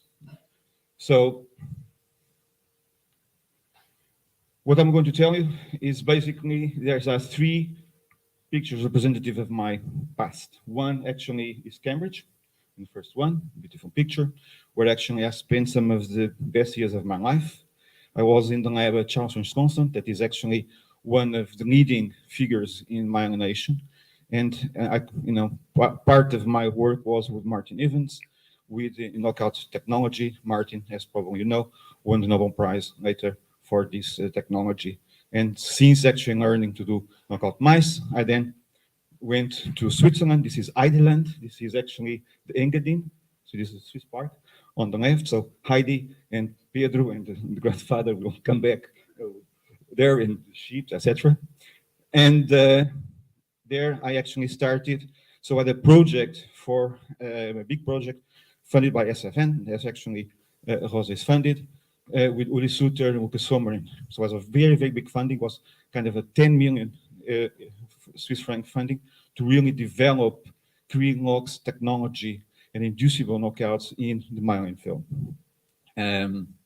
So later we got funding. I got funding from the NCCR, that is the National Center for Competence and Research, that also increases funding in order to actually to make this the first inducible CRIART tools. Okay, so that we and Pierre Chambaud produced these mice. And later on, when actually the institute started, I moved to Porto. I moved back to Portugal, and so these 3 cities are really connected, in my past and in my present. Okay, so what I want to sell you today is that oligodendrocytes are really, and Schwann cells are really a fantastic example of cell differentiation, okay? So this is a cell that actually starts life, as we're going to see later, as a bipolar cell that goes through a lot of differentiation changes and then comes to myelinate a lot of different axons. This is really remarkable because these cells increases the volume over 1,000 times, and I think maybe together with motor neurons is one of the most striking examples of cell differentiation. And because basically in modern times we look at oligodendrocytes as actually a unit with axons, is also a very good example of cell-cell interaction and actually of complex physiological unit. So oligodendrocytes are very different from Schwann cells on the right. Is that a pointer? Okay, it's working. Sorry. So oligodendrocytes here and Schwann cells here. So Schwann cells actually are the myelinating cells of the peripheral nervous system. So they are very different from oligodendrocytes because they establish a one-to-one relationship with axons, and also they have produced basal lamina, and they are very polarized. So they are like really epithelium. So if you actually look at markers of epithelial polarity, you will find them here in Schwann cells, and it's difficult in oligodendrocytes because they don't form basal lamina to really find a polarity center. So this is the only thing I'm going to tell today about Schwann cells. We have a lot of work in Schwann cells. Tomorrow, maybe I will briefly show some of the stuff because it's important also for them I'm going to say tomorrow. But this is the only thing I want to say today about Schwann cells. Of course, myelination is related to speed of transmission of nervous impulse. Okay, this is a classical really approach to myelination. So when you look at axon that is not myelinated. So do you students, do you know the Ohm's law and Lady Ohm? Okay. So you choose one of the students to tell us what Ohm's law is. Okay. So according to Ohm's law, if you want to have really fast transmission of nervous impulse, you have to decrease resistance. Okay, and you decrease resistance by doing 2 things: by increasing the section of a cable, or by insulating the cable. Okay, this means that here, if you're not myelinated, to attain a speed of 4 meters per second, you need to be around 4 to 5 micrometers in diameter. If you are myelinated, you can attain 8 meters per second in speed by having around 2 micrometers in diameter. This is critical for the vertebrate brain, for the human brain, for primate brain. So if I was not myelinated, my head will be 5.2 times bigger, and my spinal cord will be around 1.3 meters in diameter to attain the same speed. Okay, I'll be huge, you know.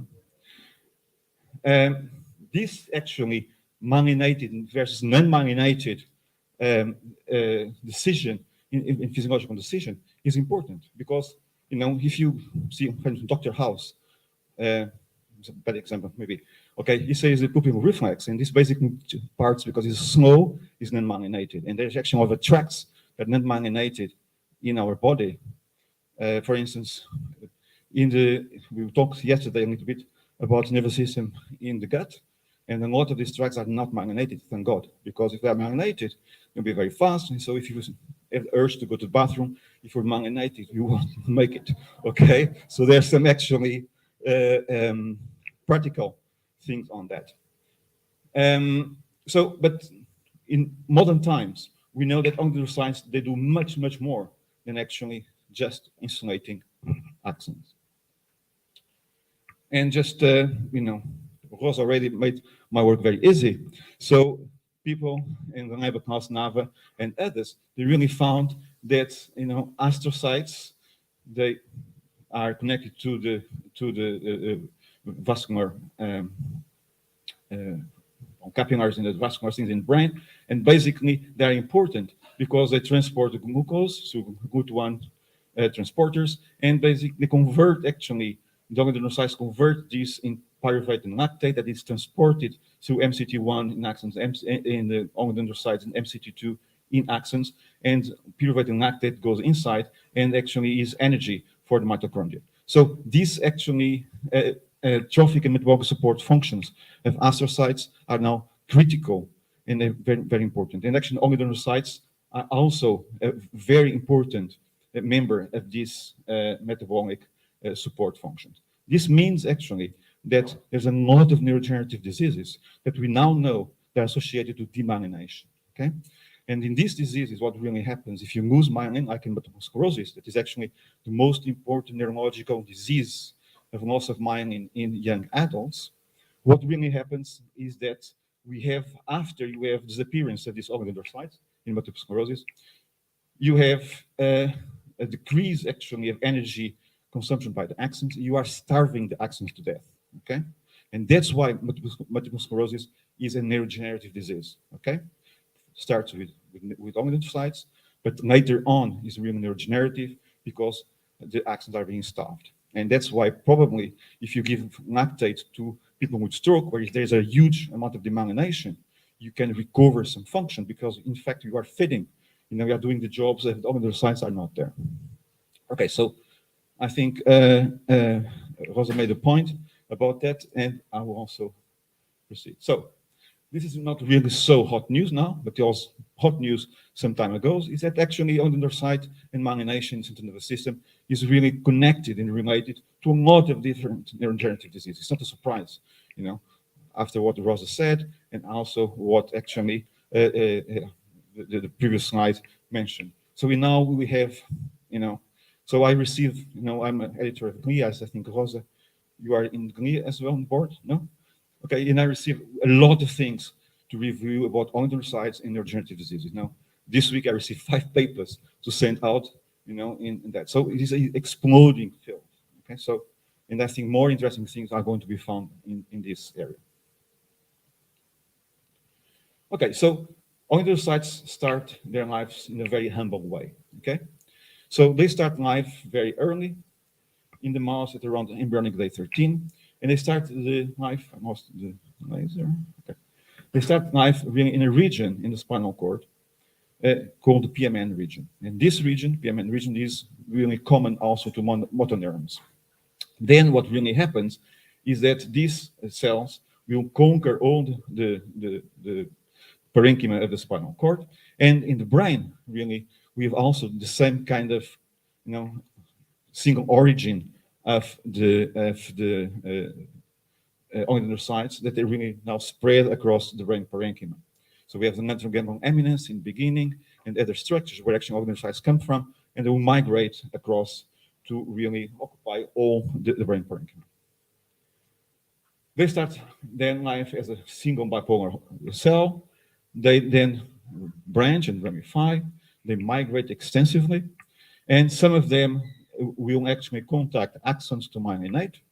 And those guys who don't actually contact axons, they will die. There's a window actually in humans has been shown by Martin Raff, where actually it's critical for an oligodendrocyte to contact an axon, because if it does not contact it, then it will die.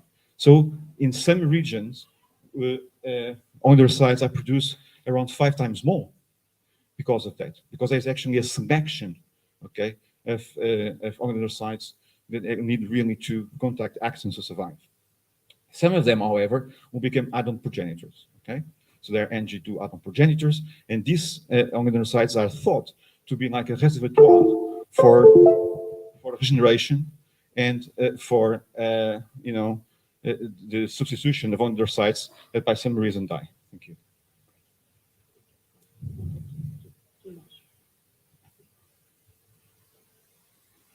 Okay.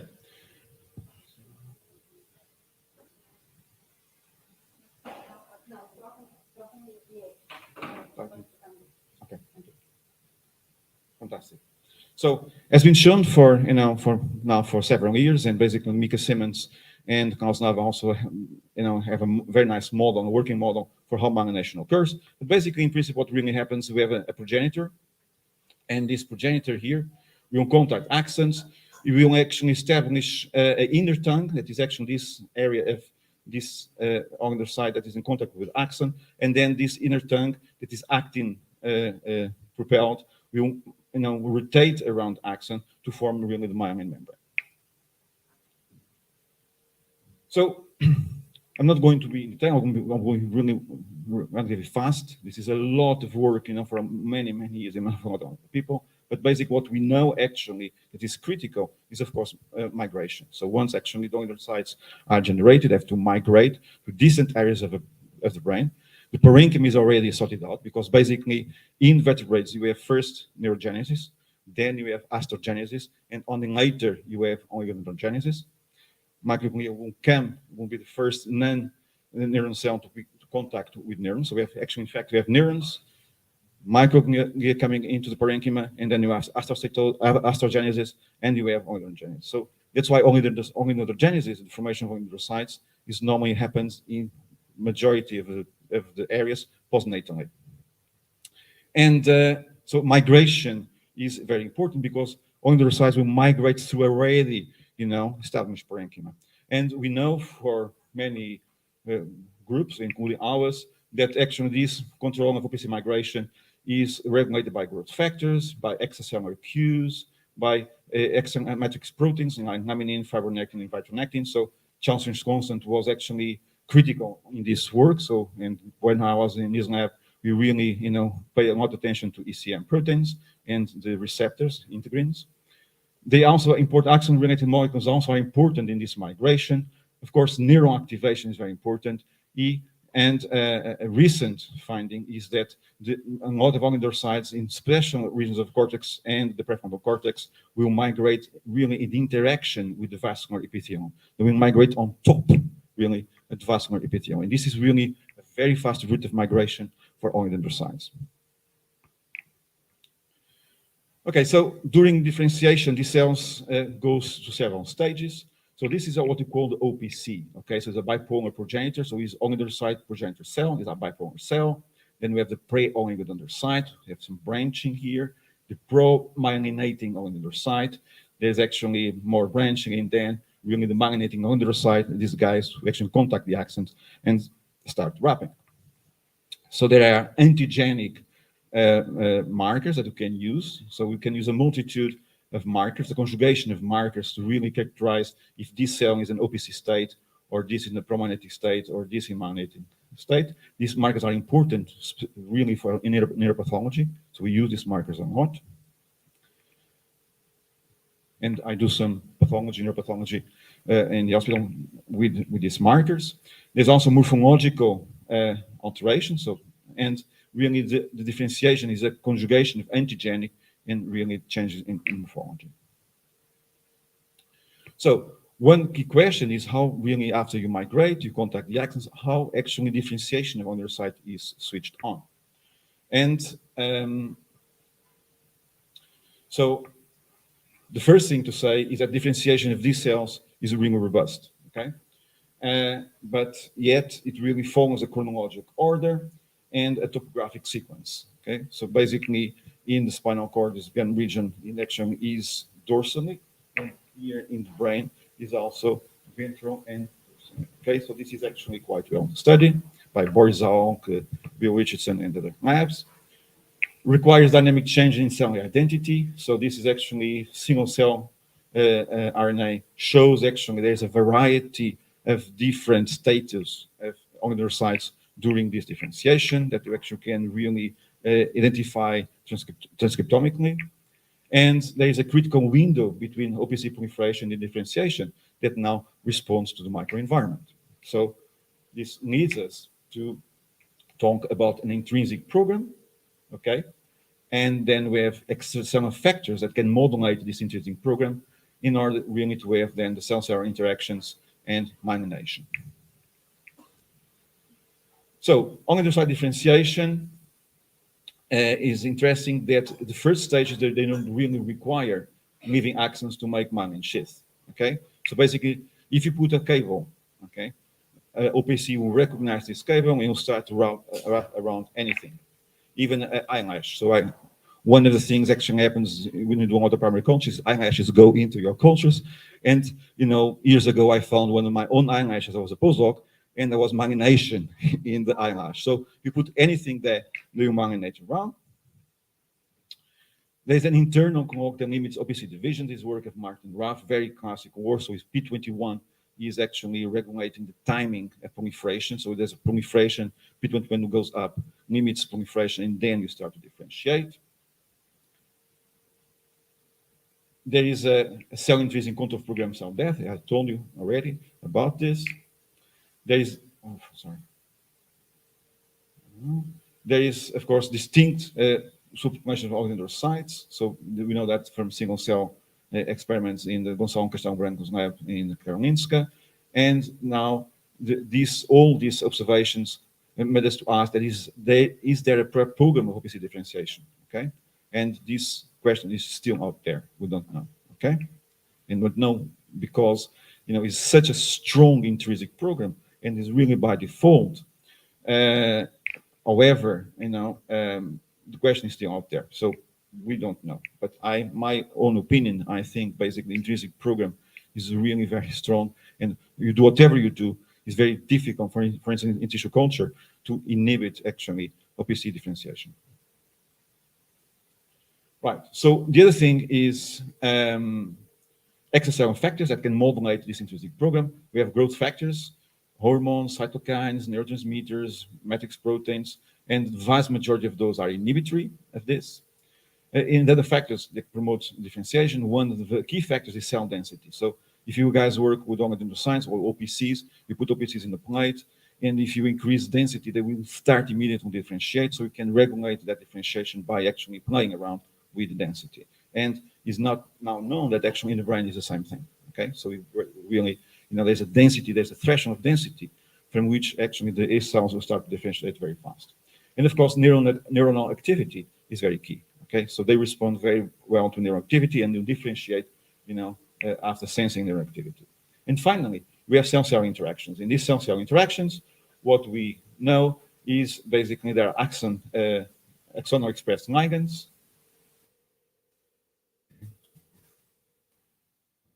Here, there are positive regulators and negative regulators, and a lot more action are being actually now discovered. So there's a few labs that actually now did surface proteomics of the axon, and this is a evolving field. But we know now that we can regulate really the cell-cell interaction in myelination through regulation of axonal surface. In the peripheral nervous system, we know that actually this is very important with neuroinflammation type 3, but in central nervous system, it's much more complex. There are much more partners that can regulate this myelination. Okay, the other thing is axon caliber is important. Okay, so on the other side they have molecules, so bad proteins that we are working on it, and I'm going to show today, but we really recognize round surfaces, and these bad proteins are very important to recognize these, round surfaces of axons and start the process. And okay, the other thing, they are very plastic as well. The motor processes, they are enriched in receptors that sense environments, a little bit like microglia, but they are much slower, okay, than microglia. Membrane sensing traffic is very important. So a lot of the proteins of the myelin are expressed in mRNAs and basically in ribosomes. So these micro mRNAs and ribosomes are transported across microtubules to the zones of contact, okay? And there, actually, we have a very important local translation of protein, like in neurons. So basically, on their side, to use local translation a lot.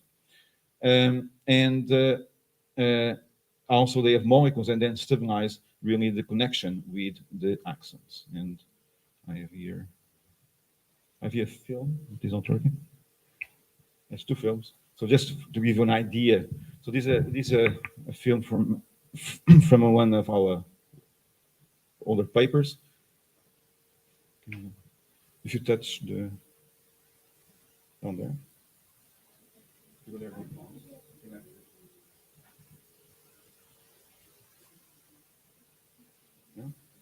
Okay.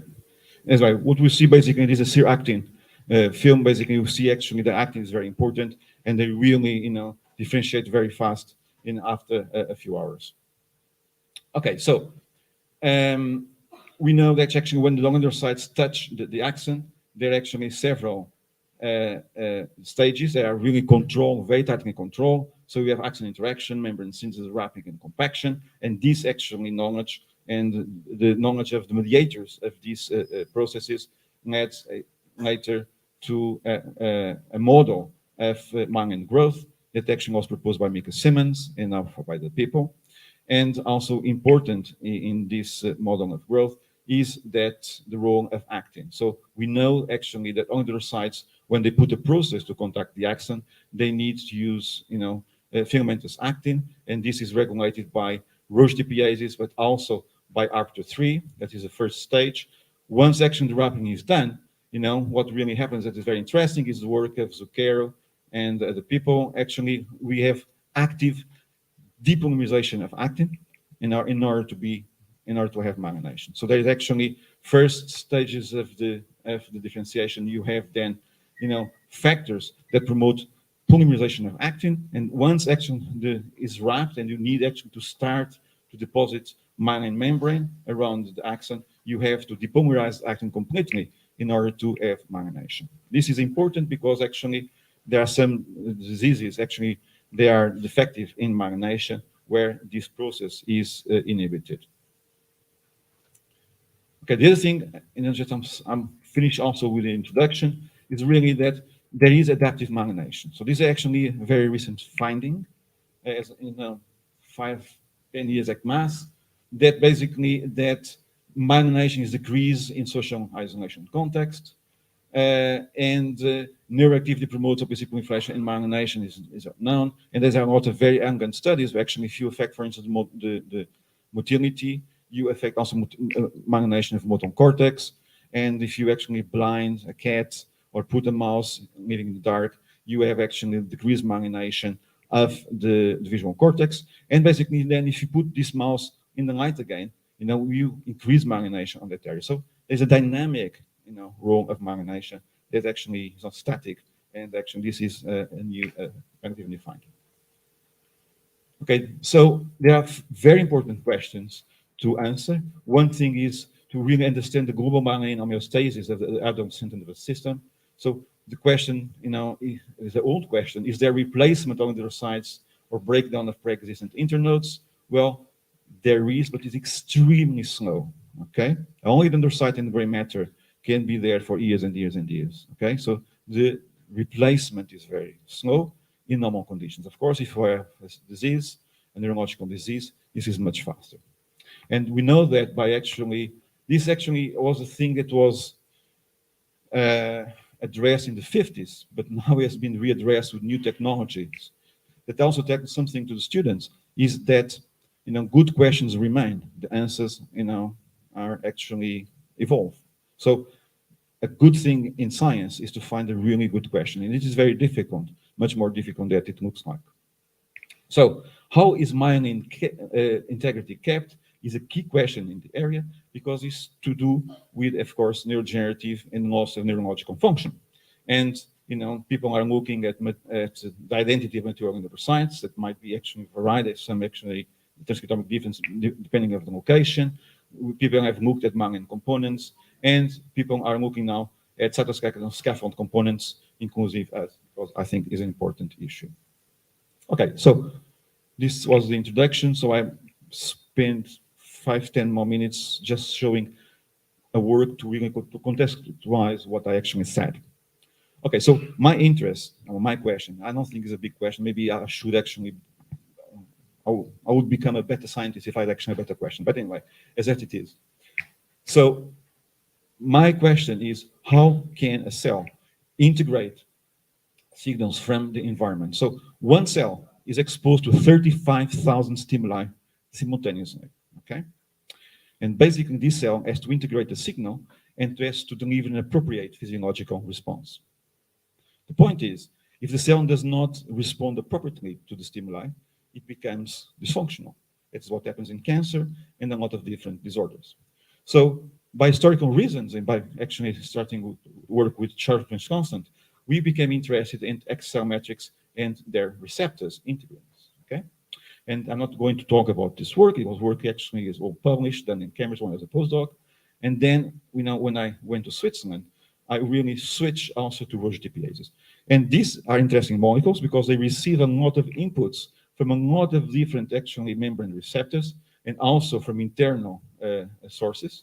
And these Roche DPases really regulate a lot of different functions in the cells, ranging from cytoskeletal dynamics that are well known because of that, but also they regulate gene transcription, cell adhesion, cell cycle progression, and many, many other functions. And the list is huge, and every week there's one more function for one of these Roche DPases. So we know actually there are around 20 Roche DPases. The most well-known are this, RO-A, RAC, and CC42 families. They are the so-called atypical Roche DPases. They are very important in the nervous system, but we know very little about them. Well, round one, maybe a little more, but basically all these Roche DPases, we don't know much about them. We know that actually they are implicated in neurological disease. These Roche DPases, the so-called classical Roche DPases, RO, RAC, and CC42, have been really related to induce different conformations of actin. So this is the work of Alan Hall. So RO-A is important for the formation of stress fibers and to regulate actomyosin contraction. Okay, so for instance, if you are a neuron, you have an axon, and if you actually activate RO-A, there is actomyosin contraction, and then you have withdrawal of the axon. You have RAC here that form lamellipodia, these action structures here on the edge of the cells, and the lamellipodia are critical and important for migration of cells. And basically, we have these CC42 dependent structures. They are called the filopodia, that act in finger-like protrusions that Rosa mentioned before, that we could see basically in the microglia, so sending out micro filopodia really to sense the environment. And it's not a surprise, actually, that classically this filopodia in CC42 is related to chemotaxis, okay? So if you inhibit CC42 in classical terms, the cell does not respond to a gradient of chemotaxic gradient. Okay, so the classic is not really important, but so just for you to know that the classic Roche DPases are really binary switches, okay? And there are a lot of different proteins that regulate this switch. They are on or off, and there are around 120 proteins, gaps and gaps, that can switch them on or switch them off. And this is really tightly regulated. So in the human genome, now these gaps and gaps are around 1 in 20 or more than 1 in 20, but there are different cohorts of these actually switchers in different cell types. So it's really cell type specific and developmentally regulated. Once actually Roche DPase is on, it's really going to activate downstream targets, and then these downstream targets are going to produce biological effects. And one key important message is that these Roche DPases and their regulators are cell type and context dependent, meaning that if I learn something in Schwann cells, and our work is a proof of that, if I learn something in Schwann cells about, for instance, row A, I cannot directly translate what I learned to oligodendrocytes because it's going to be different. Okay, and that's one difficulty in working in this field. Okay, so the work I'm going to show you, the image is not coming. I don't know why.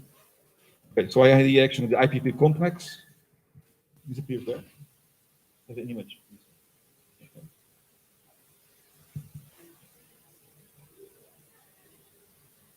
Okay. So it's not. It's a film. Is not actually. So we have to believe me. So there's actually the IPP complex that is formed by different molecules, integrins, and then integrin kinase, and there's two pinch proteins. And this complex is very important because it really connects growth factor signaling to adhesion and basically fits in the cytoskeletal actin downstream. And yeah, there's two mean one-to-one proteins, pinch 1 and pinch 2, okay? And these are very homologous. And we don't, at this stage, we didn't have any function for pinch 2. So there was a protein, the straight knockout didn't do anything, was completely normal. Rather faster than that, we did actually the conditional knockout for pinch 1 and pinch 2 to study the function of these two cells. Pinch 1 is very well known in cancer, in a lot of other conditions. And we know also that the pinch 2 really shuttles between nucleus and cytoplasm, so goes into the nucleus and shuttles between them, but there was not a function for it. So the first thing what we did is actually to look at pinch 1 and pinch 2. The question was, are they developmentally regulated in oligodendrocytes? And yes, they are. So while actually pinch 1 is expressed at around 15 and higher, and then it actually goes down, pinch 2 actually is not expressed in the first stages of OPC differentiation and goes up.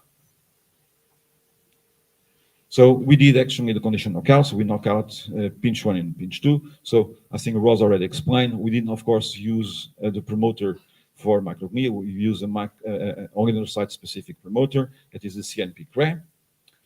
And we proved that actually pinch 1 and pinch 2 were actually depleted in optical nerves.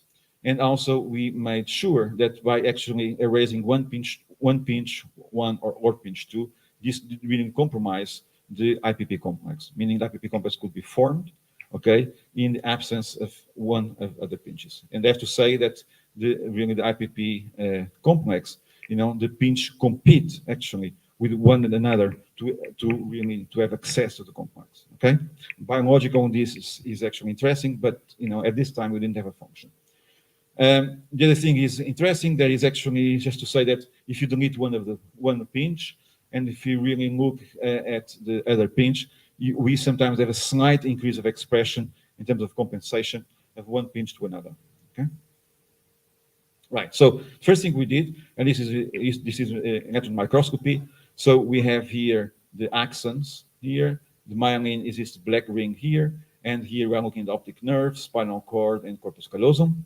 And we're looking here at the control pinch 1 mice, so the floxed pinch 1, control pinch 2 in flox pinch 2, and basically at P15 everything looks normal. There's no difference between these different genotypes, and basically it looks like pinch 1 and pinch 2 don't do anything, and we were my students were in tears actually at this time, because basically we did, I did a conditional pinch 1 and pinch 2, and nothing happens.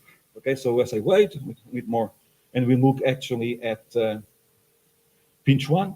So pinch 1 actually, when we look closely at pinch 1, and here is the optic nerve cut transversely, we have the oligo 2 is a marker for the oligocyte lineage. CC1 is a marker of differentiation.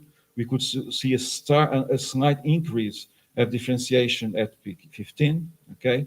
And later on, we see also, so there are actually more OPCs being produced in the pinch 1 knockout. And later on, this actually difference was completely erased, and by also increased cell death. Okay, so basically the system compensates, and then this transient increase of OPCs in the pinch 1 knockout was then compensated by increased cell death. And basically, while we looked at a lot of different pathways with a lot of Westerns with proteomics on that as well, but basically the only thing we could see really was a slight increase of P38, and then during the cell death period of JANK, as expected. Okay, so later on at P30, what we start to do things. So basically, this is actually again, optic nerves, spinal cord, and corpus callosum. And when we looked at pinch 2, we see actually that there was some of axons were hypermyelinated, so we have more myelin than controls, and some of them have these strange actually aberrations of myelin.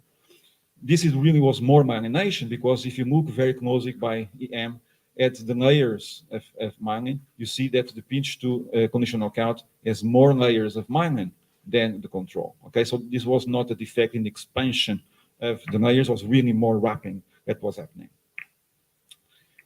We measured that, we measured the so-called G ratio, there's a measure of myelin thickness, and then at P90, so we continued the experiment, the mice were sacrificed at P19, and here was clear, actually there were more axons myelinated. Can compare this, for instance, with control. So this diameter of axon, or here, these small ones are much more myelinated than this. This has been quantified, and we have also a huge increase of these aberrations. So the first question is, how does pinch 2 regulate myelin formation? Okay, because basically if you take pinch 2 away, we have more myelination. So because actually we were interested in Roche DPases, and we knew actually that Roche DPases will construct actomycin contraction, it will be a possibility that pinch 2 could regulate the membrane, the cortical tension of the cell, and basically, the cells will spread and put myelin more easily.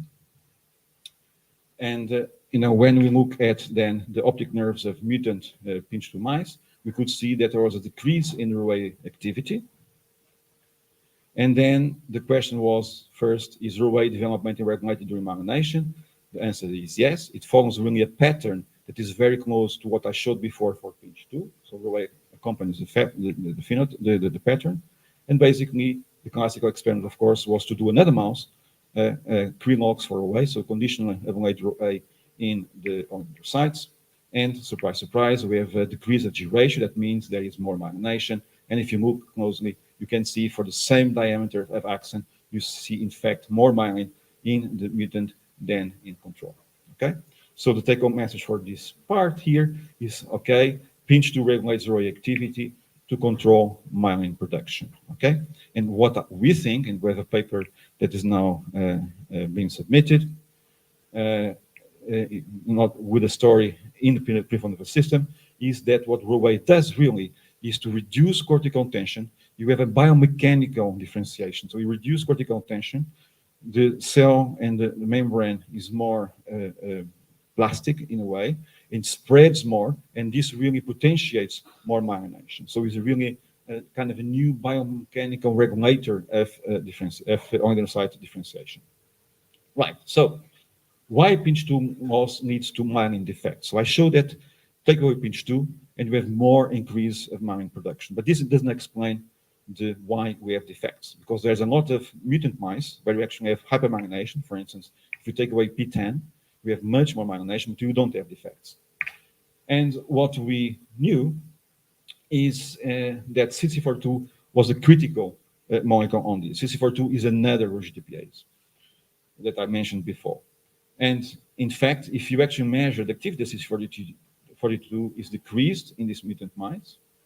And also from very early work, I'm that old, this is a paper from one of my first papers as a PI in 2006, something so many years ago, in Neuroscience, we actually have reported that taking away CC42 in RAC1 in oligodendrocytes with a conditional knockout, led to defects in myelin, but not in over-myelination, just defects. So what we also knew, the work with our collaborator Hartwege in Germany, is that basically if you take septins, okay, away from organ neurocytes, you will also have these outfoldings, these aberrations in myelin. Okay, so there is actually this is important because septins form with CD42 kind of scaffold, okay, in the axon that limits actually expansion of the myelin. Okay, and the way it works is actually, sorry. The way it works is that pinch2 regulates CD42 activity. CD42 connects to the Borgs. So the Borgs, if you know like science fiction, so the Borg name is because of the guy who discovered that in Drosophila was a fan, actually, of science fiction. So of Star Trek, and then it was the Borgs. So Drosophila people, they have all actually the capacity of coming with fantastic names. And we actually, in mammalian genetics, we have to really be very conservative. What's a pity, you know? So the Borgs actually then connect to septins, okay? And we proved actually that in CD42 mutants or in the pinch2 mutants, septin 2 and 8 are down. And this really upsets really this structure that limits the myelin to its, you know, really the structure of the myelin, and it avoids the foldings. I had actually a two-photon image because you can see really the film. It's not running, where you can see really the structure. Right. So I'm sorry, I cannot show it. Right. So conclusion of the story, this short story, really is that we have pinch 1 and 2. Pinch 1 really is important. Transiently important to regulate really homeostasis of numbers, but pinch 2 is important for myelination because it regulates RA to regulate wrapping and to regulate CD42 in RAC1 to really regulate septins via Borgs and to stabilize the myelin. Okay. So we have now we published this a few months ago in development. And now we have done a few other experiments where actually we depleted actually with pinch 2 in the adult mice, okay? And we are actually looking at that. Okay, so where does this leave us? Is that I don't have the other image as well. So this leaves us at two things. So this is the first proof that pinch 2 has a biological function in any cell in the body, okay? There was no actually evidence that pinch 2 will do anything. So this is the first evidence. How myelin specific it is, we don't know, but basically it is important. The thing is, this really is a pity that I don't have the figure because the figure really, you know, is 20 years of research in the sense that we first identify integrins being important for myelination in the central nervous system. We then characterize ILK, integrin kinase. We then characterize reverse DPases. Then we start to characterize pinch 1 and pinch 2. So this IPP complex, we actually did condition knockouts of all those components and downstream effectors, really to have an idea, you know, really how ECM integrin interaction regulates myelin. And I just want to thank, you know, people who did work. So Nuno Dias was actually important. He's a very fantastic microscopist, very important for some of the EM I showed you. João Faria was really the postdoc who ran this pinch 2 and pinch 2 project. Ana Seixas was critical in row A. This actually should be yellow. This is Congress of Brazil, okay? So just to represent the Brazilian people I have in my lab. Camila Portugal and Renato Socodato that you guys, I'm sure you know, most of you know very well. They are important for tomorrow's talk because they are really the microglia effort in the lab. Pedro Mel is a fantastic student also connected to tomorrow's work with row A that I'm going to show tomorrow. And really is a fantastic bioinformatician and computational biologist that helps us really to look at the proteomic stuff I'll show you tomorrow. Raquel is a student that actually is now running the pinch 2 project as well with Joana. Tiago is a student. So Mariana Silveira is there, that you know Mariana. So she is now back in Brazil, but she will always be, you know, part of our group. Evelyn Santos is also Brazilian from the area of São Paulo, from the south. and she's really good in animal behavior. So she does all animal behavior for us. And there are actually 2 master students. And also to thank all the scientific platforms like I3S. And now this is some of my very old collaborators. So Dies Meyer at the University of Edinburgh, that now back in Holland. Cord Brackebusch, that was initially at MPI, Max Planck Institute in Ried in Munich, that now is a full professor and director actually of the Prick Institute at the University of Copenhagen. So we did a lot of work in university PhDs together. We did a lot of mice together.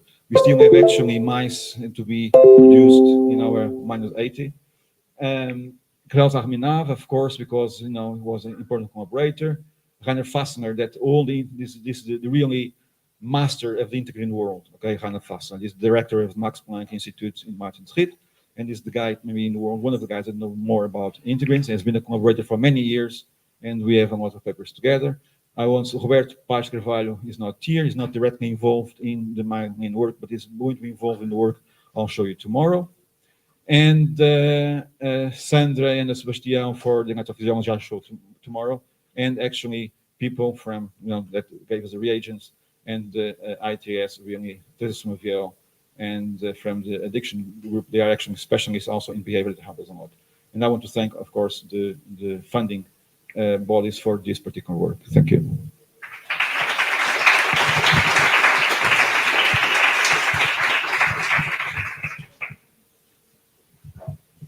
Obrigada, João, por esse overview grande, né, com uma introdução excelente também.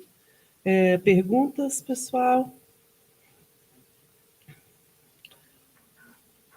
Tem pergunta aí? Tá. Então, eu vou fazer 2 perguntinhas. A primeira é sobre... Você falou que é difícil inibir o programa interno do oligodendrócito de mielinização, pró-mielínico, né? Mas, ao mesmo tempo, é possível acelerar. E a aceleração desse programa, aí eu não estou nem falando dentro de um contexto de cultura de tecidos, mas a aceleração do programa de mielina pode ter consequências extensas para o desenvolvimento do sistema nervoso, porque a mielina tem fatores inibitórios ao crescimento axonal, né? Então, eu queria que você nos falasse um pouquinho sobre essas consequências. Okay, so just to translate to Rosa very fast. So basically the question was, if you can actually accelerate myelination, what are the consequences for the normal development of the nervous system?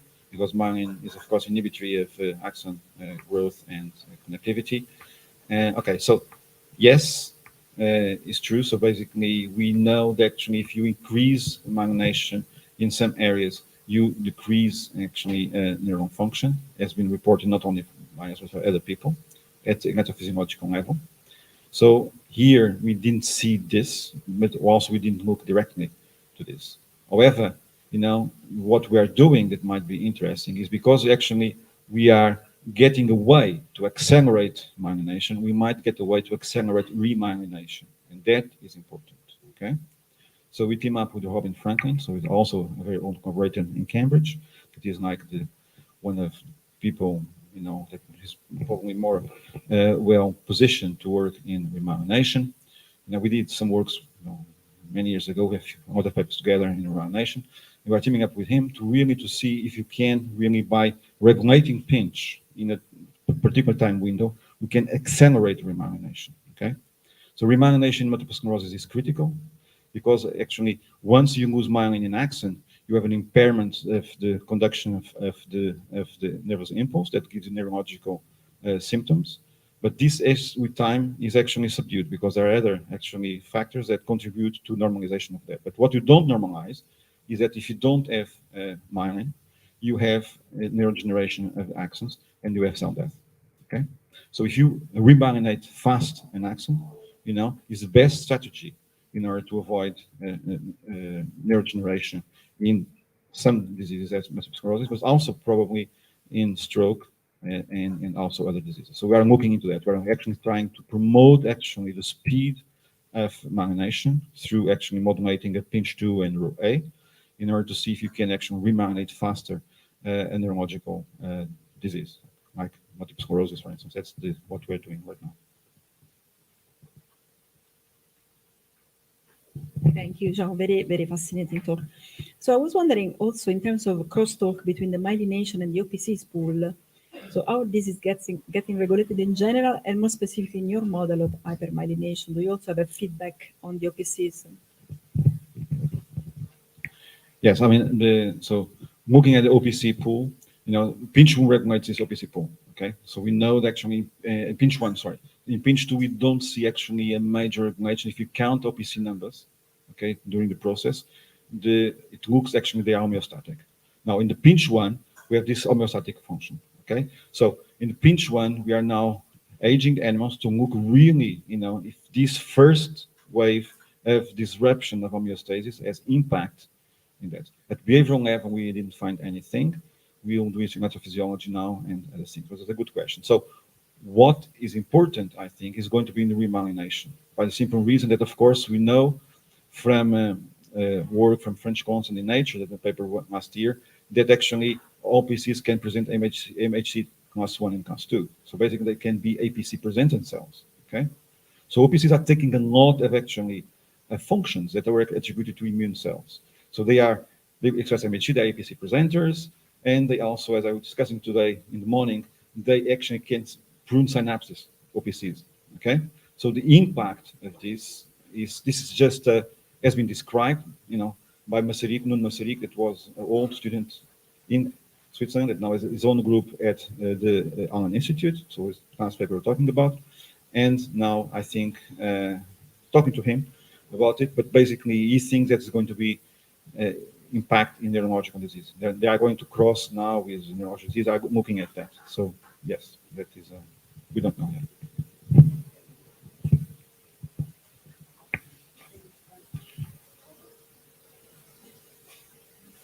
Yes, I mean, this has a work done. So the question is there any role of oligonucleotides in the managing diseases? Yes.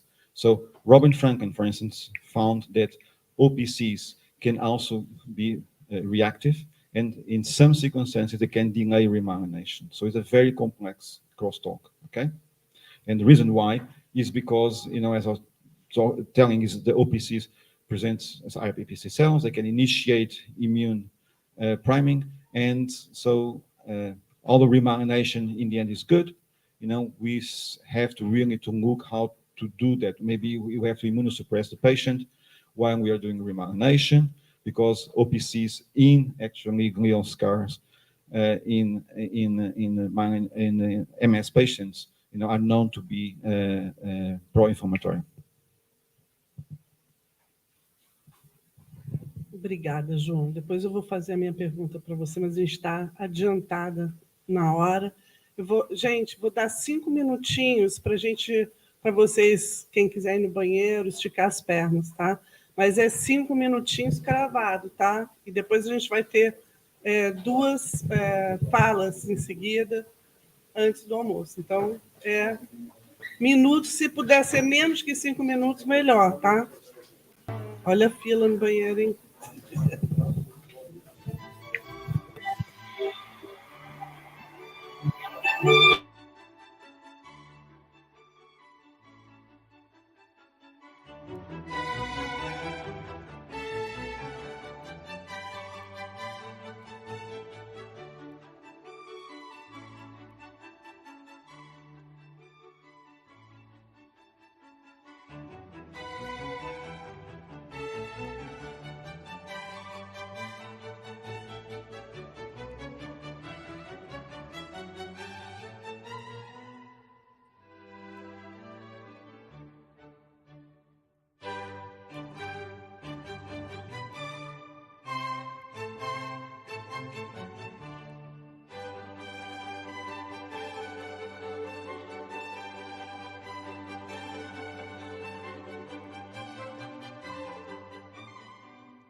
Vitor.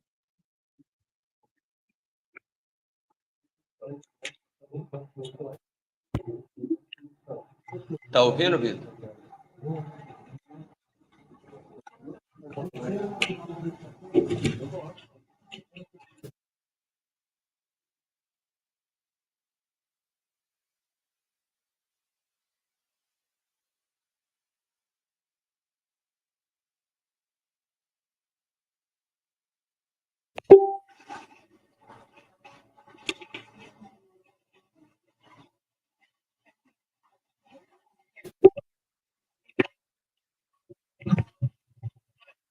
Ok. Então, pessoal, vamos continuar. É um grande prazer ter aqui a professora Júlia Clark, do Instituto de Ciências Biomédicas da UFRJ. Ela vai falar para a gente sobre um tema que a gente está falando desde ontem, né? Que a gente está abordando desde ontem, mas não tão diretamente como ela vai falar agora, que são as late consequences of early life infections. Então, está bem assim permeando todo o assunto de ontem. A gente vai agora continuar com a Júlia falando sobre o que as consequências das infecções no desenvolvimento. Obrigada, Júlia. Obrigada, Cecília. Bom dia a todos. Bom, com a autorização da Rosa, que me deu autorização para falar em português, meus slides estão em inglês. Queria primeiro agradecer a Cecília pelo convite. Muito obrigada, é um prazer estar aqui, principalmente pessoalmente, né, depois de tanto tempo, encontrando pessoas tão queridas, e ao mesmo tempo um desafio apresentar depois dessas duas excelentes palestras que a gente teve, né? Mas vou me esforçar. Então, deixa eu me localizar aqui, pointer, passa na setinha, passou.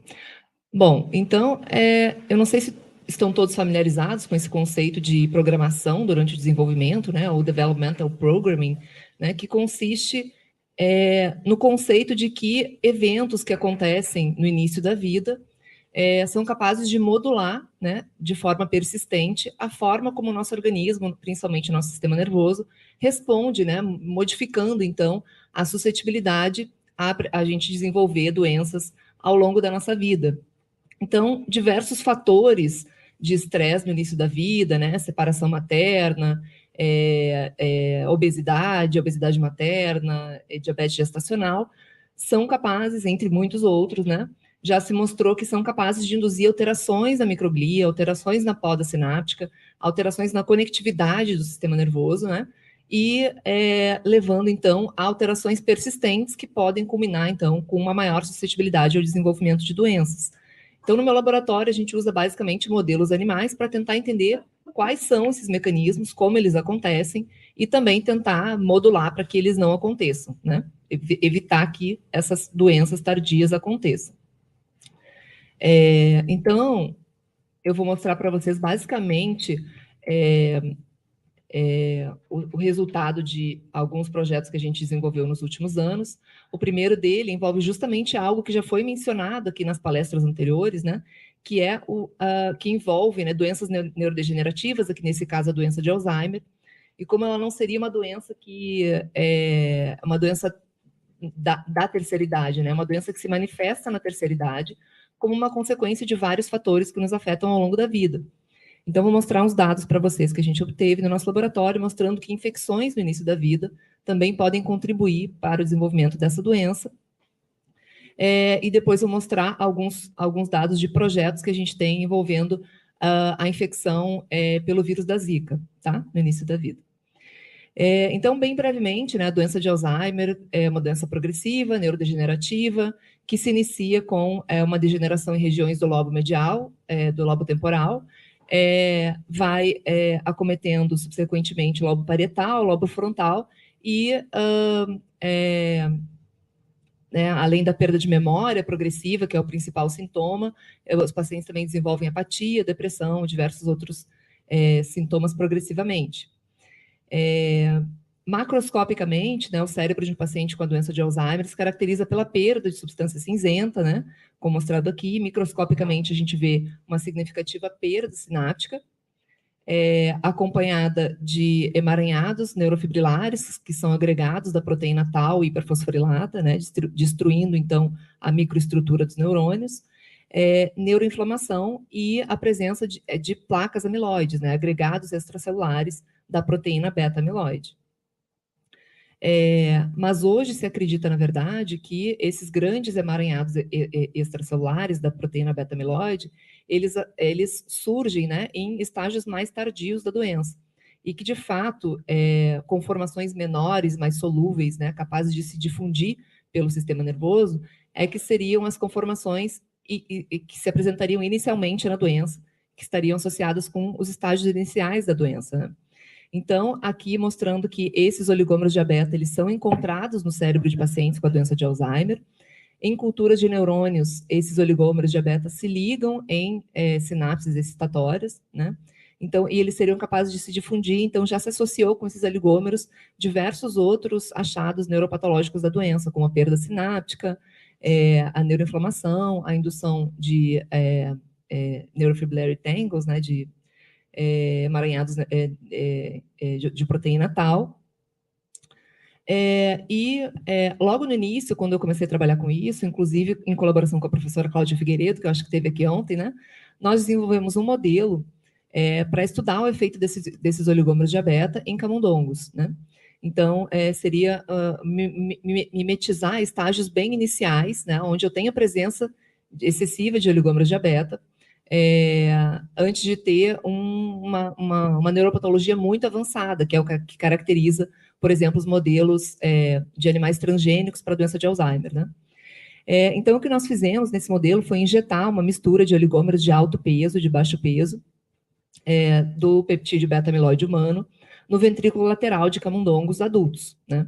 E o que a gente observou foi, quando a gente submete esses animais ao treino de reconhecimento de objetos, que eu acho que todos aqui, ou a grande maioria, já estão familiarizados, né? Consiste em uma sessão de treino com 2 objetos iguais e depois uma sessão de teste, onde um desses objetos é trocado por um objeto novo. Então, enquanto os animais controle aprendem a tarefa, né, explorando mais tempo o objeto novo, Animais que receberam 10 picomol de oligômeros de A beta no ventrículo lateral não diferenciam entre os dois objetos, não reconhecem o objeto familiar como sendo familiar, exploram igualmente esses dois objetos, né? Sugerindo, então, que não houve a formação dessa memória de reconhecimento desses objetos, né? Enquanto que os animais que receberam a menor quantidade de oligômeros de A beta, a quantidade de 1 picomol de oligômeros de A beta, eles aprenderam normalmente a tarefa, né? Eles exploraram mais tempo o objeto novo, assim como os animais controle. Então, de agora em diante, eu vou me referir a essas duas concentrações, essas duas doses de oligômeros de A beta, como a quantidade subtóxica, né, de 1 picomol, que não é capaz de induzir prejuízo cognitivo ou perda de memória por si só, e a quantidade tóxica, né, que levou à perda de memória nesses animais, né. Então, aqui só para mostrar que, de fato, esses oligômeros são encontrados no hipocampo desses animais após a injeção, né. Então, eles se difundem após a injeção no ventrículo lateral, são encontrados em diferentes regiões, incluindo o hipocampo.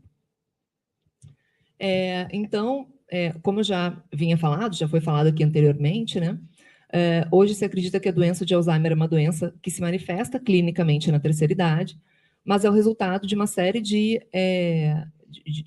do somatório de uma série de eventos que vão nos acometendo ao longo da nossa vida, né? Então, já existe uma correlação comprovada entre, por exemplo, obesidade e diabetes na idade adulta, com o surgimento da doença de Alzheimer, sedentarismo, diabetes e diversos outros fatores que inicialmente se pensava que afetavam só o metabolismo, mas, na verdade, são conhecidos fatores de risco para a doença de Alzheimer, né? Então, a Paula, né, Frost, que foi uma aluna de mestrado no meu laboratório, ela se perguntou, nós nos perguntamos, né, se uma infecção branda, né, no início da vida seria suficiente para aumentar a suscetibilidade à doença de Alzheimer, né, como um desses fatores de risco que poderia contribuir, então, para o surgimento da doença. Então, o que a Paula fez foi pegar camundongos wild type, né, no dia pós-natal 4, administrou uma concentração baixa de Escherichia coli, né, por via subcutânea. A gente não observou mortalidade significativa nesses animais, né, eles cresceram, e quando eles já atingiram a idade adulta, a gente injetou por via intracérebro-ventricular ou a quantidade tóxica de oligômeros de A beta, aquela que causa perda de memória, ou a quantidade menor de oligômeros de A beta, né? E a seguir a gente avaliou esses animais, a memória desses animais em diferentes tempos. Então, primeiramente, né, os animais que somente receberam a injeção de Escherichia coli subcutânea no dia pós-natal 4, aprenderam normalmente a tarefa de reconhecimento de objetos, da mesma forma que os animais controle, enquanto que aqui a gente tem os animais que receberam a concentração tóxica de oligômeros de A beta, como a gente já tinha demonstrado, não aprenderam a tarefa, mas os animais que foram infectados com Escherichia coli no início da vida e quando adultos receberam a concentração subtóxica de oligômeros de A beta, eles passaram a não aprender a tarefa, né? Em contraste com os animais que receberam apenas a concentração subtóxica de A beta sem terem sido infectados no início da vida. A gente observou também uma significativa perda sináptica, né? Na verdade, aqui a gente avaliou os níveis de sinaptofisina no hipocampo, em diferentes regiões, aqui estou mostrando o giro denteado. Então, os animais que receberam a concentração tóxica de oligômeros de A beta, eles têm menos sinaptofisina no hipocampo, mas não os animais que receberam a concentração subtóxica sem terem sido infectados no início da vida. E os animais que foram infectados e receberam a quantidade subtóxica de oligômeros de A beta tiveram uma significativa perda sináptica também no hipocampo. Então, partindo do princípio, né, de que a microglia, as células da microglia, elas podem sofrer priming, né, esse fenômeno em que elas demonstram uma super resposta frente a um segundo insulto inflamatório, depois de terem sido expostas a um primeiro insulto inflamatório, os dois de baixa intensidade, né? Então, em colaboração com a professora Flávia Gomes, lá do ICB da UFRJ, o que nós fizemos foi culturas de microglia isoladas a partir desses animais que foram infectados no dia pós-natal 4. Então, esses animais, eles receberam a injeção subcutânea de Escherichia coli ou PBS, né, ou controle, 24 horas depois, esses animais foram sacrificados e foram feitas culturas microgliais, né? Então, o que a gente vê é que a exposição a uma baixa concentração de oligômeros de beta nos animais que não foram infectados, né, não gerou uma alteração aqui na fluorescência, na intensidade de fluorescência para F480, mas os animais que haviam sido infectados, a gente vê um significativo aumento na intensidade de fluorescência para esse marcador, né, sugerindo, então, que essas células estão mais suscetíveis, né, à ativação frente a uma baixa concentração de oligômeros de beta. Então, apesar da gente ter visto que essa não é a melhor forma da gente avaliar o perfil de ativação da microglia, né, o que nós fizemos foi avaliar a quantidade de microglia, de células da microglia com morfologia ramificada ou ameboide, né, no hipocampo. A gente não viu uma diferença no número de células entre animais infectados, injetados ou não com oligômeros de beta. E o que a gente observou, então, foi que, da mesma forma que a quantidade a porcentagem de microglias com morfologia ameboide aumenta nos animais que receberam a quantidade tóxica de oligômeros de beta, isso também acontece nos animais que haviam sido infectados com Escherichia coli e que receberam a quantidade subtóxica de beta, né? Então, sugerindo que essa infecção no início da vida deixou a microglia num estado em que, mesmo tardiamente, ela responde mais, mudando a sua morfologia, frente a um insulto subtóxico de oligômeros de beta. Então, o que nós fizemos a seguir foi tentar bloquear essa primeira rodada de ativação microglial, né, que aconteceria como resultado dessa infecção por Escherichia coli no dia pós-natal 4. Então, o que nós fizemos foi administrar por via IP a minociclina, né, que é um antibiótico que previne justamente a conversão da microglia em um fenótipo mais pró-inflamatório. Então, a minociclina foi dada nesses animais infectados, né, no dia da infecção, no dia da infecção com Escherichia coli, em P4, e também em P3 e P5. Então, foram 3 administrações. E quando esses animais adultos, eles receberam a quantidade tóxica ou subtóxica de oligômeros de beta. Então, o que a gente vê nesse gráfico? Primeiro, como a gente tinha visto antes, os animais que foram infectados no início da vida e receberam quantidade subtóxica de oligômeros de beta, eles não diferenciam entre objeto novo e velho, mostrando que eles não aprendem a tarefa.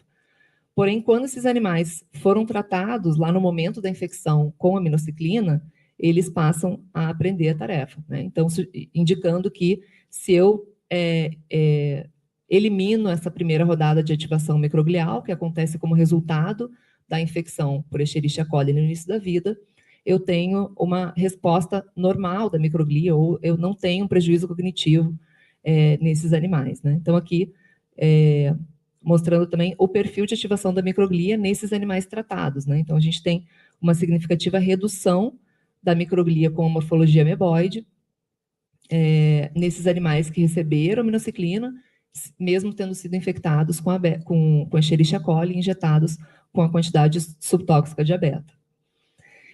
A seguir, a gente se perguntou, bem, mas será que qualquer, então, insulto, qualquer infecção de low grade, né, de baixa intensidade, em qualquer momento da vida, vai nos deixar mais suscetíveis a desenvolver Alzheimer no futuro? Então, o que a gente fez foi fazer a infecção com a mesma quantidade, proporcionalmente ao peso dos animais, durante a adolescência, né, em P21, ou na idade adulta, né, em P60, e depois os animais receberam, então, novamente, a injeção de oligômeros de beta, subtóxico ou tóxico. E o que a gente viu foi que a infecção, em nenhum desses momentos, deixou os animais mais suscetíveis aos efeitos dessa quantidade subtóxica de oligômeros de beta, né? Sugerindo, então, que existe uma janela de tempo específica durante o desenvolvimento em que essa microglia é mais suscetível a se tornar overreactive, né? Super reativa frente a um estímulo inflamatório. Então, né, considerando que os oligômeros de beta eles são gerados, né, constantemente no nosso sistema nervoso, né, e que a microglia é capaz de a microglia, né, de animais infectados, ela é capaz de responder de maneira exagerada frente a um segundo insulto inflamatório. a gente acredita que infecções de baixa intensidade no início da vida, né, em determinadas janelas temporais, seriam capazes de, então, atuar como um desses fatores de risco que poderiam contribuir para o desenvolvimento da doença de Alzheimer mais tardiamente.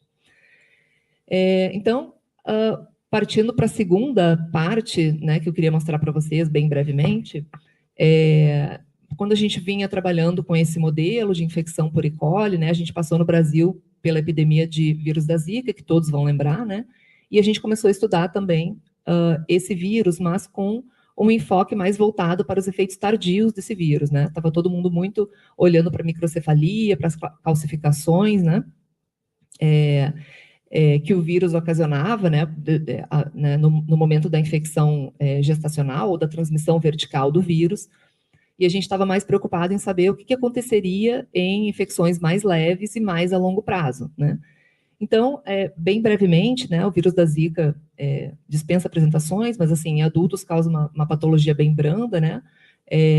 Em bebês, pela primeira vez no Brasil, foi comprovada, né, essa associação entre a infecção, né, de progenitores neurais, e isso levando, então, à microcefalia. Mas, né, já se sabe que de todos os casos de infecção pelo vírus da Zika que houveram nas Américas naquele período, somente cerca de 10% desses casos foram associados com o nascimento de bebês com microcefalia, calcificações, ventriculomegalia, hidrocefalia, entre outros, né? A maioria dos outros casos não estava associado com nenhuma alteração detectável ao nascimento, né? Então, a nossa pergunta era justamente essa. Quando eu tenho uma situação onde eu não tenho uma alteração visível, né, macroscópica visível ao nascimento, o que aconteceria a longo prazo? Então, naquela época, né, existia apenas esse estudo realizado com 13 bebês que tinham 18 meses no momento que foram avaliados, e dos 13 bebês avaliados, eles não nasceram com microcefalia, né, eles não entraram no conjunto de bebês diagnosticados com microcefalia, mas no acompanhamento desses bebês pelos 18 meses seguintes, se observou que todos eles apresentavam algum tipo de sintoma ou sinal neurológico, né, mostrando, então, que o impacto do vírus poderia não se restringir somente a esses bebês, né, com calcificações ou microcefalia, mas que poderia ser muito maior do que a gente sequer imaginava naquela época. Então, a Isis Souza, né, que foi aluna de doutorado do meu laboratório, hoje é professora na farmácia do ICB, nós desenvolvemos esse modelo, né, onde os animais foram expostos ao vírus da Zika por via subcutânea, também no 3º dia após o nascimento, né? Então, existe uma série de dificuldades, eu não sei se vocês estão familiarizados, né, em se estabelecer modelos de transmissão vertical do vírus da Zika em camundongos, né? Então, isso requer camundongos com imunidade, com supressão imune, né? Então, é bastante difícil. Mas, para nós, no fim, esse modelo se tornou até mais interessante, porque quando a gente compara o desenvolvimento do sistema nervoso do camundongo com o sistema nervoso humano, né, esse momento pós-natal, corresponde mais ou menos ao que seria o 3º trimestre gestacional humano, né? Que é justamente o período onde as infecções pelo vírus da Zika estão menos associadas com o desenvolvimento de microcefalia, calcificações, etc., né? Então, essas alterações mais graves, elas acontecem geralmente quando a exposição ao vírus acontece no 1º trimestre de gestação, né? Então, a gente seguiu com esse modelo, né? E o que a gente viu inicialmente foi que, de fato, o vírus replica no sistema nervoso, né? Então, aqui, em 3 dias após a infecção, a gente vê que a gente tem um pico mais ou menos em 12 dias após a infecção, e que mesmo quando esses animais crescem e atingem a vida adulta, que em 100 dias após a infecção, a gente ainda tem uma quantidade significativa de vírus lá no cérebro. Aqui um PCR para a fita negativa do vírus, né, que mostra que a fita que é sintetizada no momento de replicação ativa do vírus, porque ele é um vírus de fita negativa, então a fita é de fita positiva, então a fita negativa ela é sintetizada para permitir a replicação de novas partículas virais, né? Então, a gente tem aqui o CT, né, inversamente proporcional. Então, no pico da replicação, a gente tem muito vírus sendo produzido no sistema nervoso. Em 100 dpi, a gente tem menos, mas ainda assim, uma quantidade considerável de vírus se mantendo lá, replicando no sistema nervoso. A gente viu uma série de alterações morfológicas nesses animais, então, quando a gente compara aqui as imagens de um animal mock com um animal infectado com Zika, a gente vê ventriculomegalia em alguns animais, uma série de calcificações em diferentes regiões do sistema nervoso, né, no hipocampo, córtex, estriado, né, então aqui maior aumento, e isso persiste até a idade adulta. Então, essas imagens são aqui de animais em 100 dias de vida. Essas alterações foram muito semelhantes a diversos trabalhos publicados, inclusive um de uma colaboradora, a professora Leila Kimeli, do Instituto do Cérebro, né, e que avaliou um bebê que havia sido infectado durante a gestação e que sobreviveu até os 5 meses de vida, e teve alterações histopatológicas muito semelhantes àquelas que nós observamos no nosso modelo. Quando a gente avaliava comportamentalmente esses animais, uma coisa que chamava muita atenção é que a maioria desses animais apresentavam crises convulsivas espontâneas, né? Então, aqui a gente tem um gráfico de porcentagem de animais que por ninhada, porcentagem de animais por ninhada que desenvolveram crises convulsivas espontaneamente. E a gente vê que, por volta do pico de replicação, aqui em 12 dpi, 90% a 100% desses animais apresentam crises espontâneas.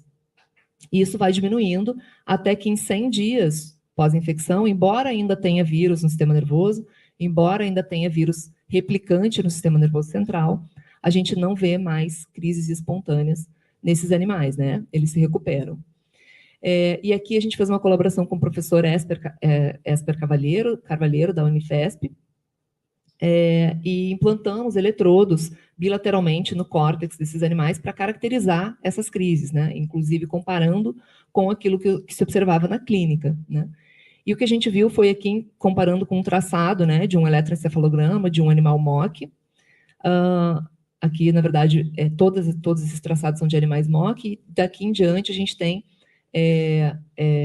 representações sequenciais de um registro de um animal que havia sido infectado com Zika, nesse momento aqui no pico de replicação, né? Então, a gente vê a linha de cima do hemisfério direito, a linha de baixo do hemisfério esquerdo, a gente vê o início de uma crise aqui, começando no hemisfério direito, isso aumenta, né, com polyspike waves aqui, intercaladas por depressões, e depois, ao final, a gente tem uma longa depressão, e esse traçado depois volta, então, a ficar praticamente normal, e o animal apresenta crises como essa diversas vezes ao dia, né? Então, isso diminui conforme o animal cresce, e quando ele atinge a idade adulta, ele já não apresenta mais essas crises espontâneas. Mas a gente se perguntou se, apesar de não apresentarem crises espontaneamente, se esses animais seriam mais suscetíveis a crises convulsivas induzidas por um agente químico. Então, o que a gente fez foi injetar por via IP um antagonista GABAérgico, né, o pentileno-tetrazol, que induz crises naturalmente nos animais. E o que a gente viu foi, tanto em machos quanto em fêmeas, né, uma reduzida latência à indução da primeira crise, como um maior número de crises nos animais que haviam sido infectados com o vírus da Zika, né? Então, mostrando que existe algum desbalanço ali eletroquímico persistente nesses animais, né, apesar deles não apresentarem mais crises convulsivas espontâneas. Bem, a gente viu uma série de alterações, né, assim, resumindo bem todo o trabalho, uma série de aumento de marcadores inflamatórios, né, então, mastrogliose, microgliose, aumento na expressão de diversas citocinas pró-inflamatórias, incluindo aqui, destacando o TNF-alfa.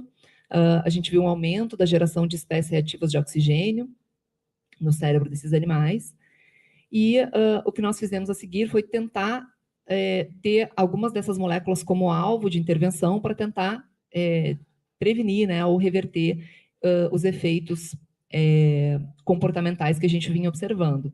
Então, nesse experimento, o que nós fizemos foi infectar no dia pós-natal 3 os animais e tratá-los diariamente com infliximab, que é um anticorpo monoclonal que inibe, que se liga a e bloqueia a ação da citocina TNF-alfa, e N-acetilcisteína, né, que é um antioxidante. E o que a gente viu, então, em 12 dias, né, no pico da replicação, a gente avaliou o número de crises espontâneas apresentadas por esses animais. A gente viu que a N-acetilcisteína não não teve nenhum efeito relevante sobre o número de crises, enquanto que os animais que foram tratados com infliximab apresentaram ali uma redução na média de 50% das crises. A gente vê ninhadas que respondem mais e ninhadas que respondem menos. A gente acompanhou esses animais também até a idade adulta e fizemos o experimento da indução de crises por PTZ, né, por pentileno tetrazol. E o que a gente viu?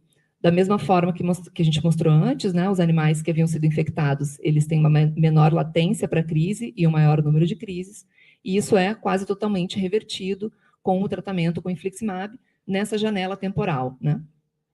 Então, mesmo com a interrupção do tratamento no dia pós-natal 12, quando a gente avalia esses animais lá na idade adulta, eles não apresentam mais essa maior suscetibilidade à crise, né? Então, indicando que esse desbalanço eletroquímico é um resultado dessa neuroinflamação que acontece com a replicação viral. Então, a gente também ficou pensando nisso aqui, né, durante muito tempo, porque como que o vírus persiste, né, e o que ele pode causar, né, persistindo por tanto tempo no sistema nervoso. A gente sabe que tem diversos vírus que estabelecem infecções latentes, né, e que voltam a replicar ativamente, né? O vírus da herpes seria o exemplo mais conhecido, né? Usando, então, neurônios periféricos para se esconder do sistema imune e depois, em situações de baixa da resposta imune, esse vírus volta a replicar ativamente, né? Então, a gente se perguntou se isso poderia acontecer também com esse vírus remanescente que a gente tem no cérebro até 100 dias após a infecção. Se eu estiver passando do tempo, me avisa, que eu sei que a gente já está atrasado. Então, o que a gente fez foi infectar animais novamente com o vírus da Zika em P3, e quando esses animais atingiram a idade adulta, a gente tratou eles com dexametasona, né, que é um agente corticoide que tem como efeito colateral induzir uma imunossupressão, né? Então, a gente tratou eles por 10 dias, diariamente, com dexametasona.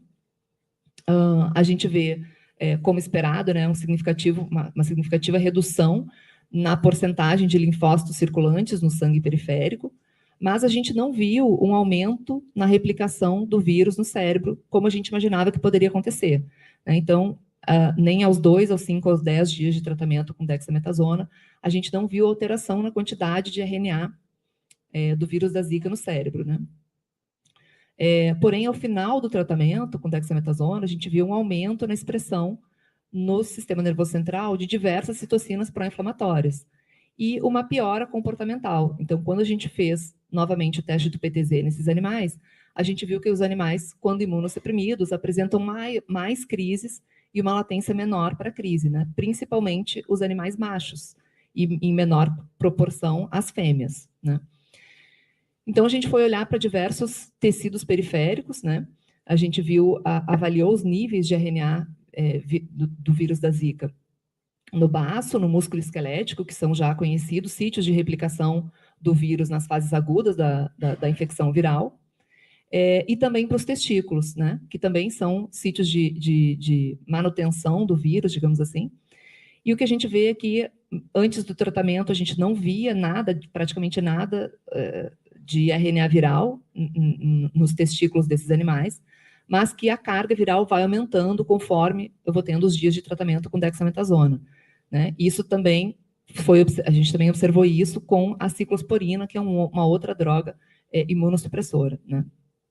Também não há aumento da replicação no cérebro e sim no testículo, né? Então, sugerindo que esse vírus remanescente, ele é capaz de encontrar novos sítios de replicação viral frente a uma situação de imunossupressão, né? Então, isso é bastante clinicamente até relevante, né?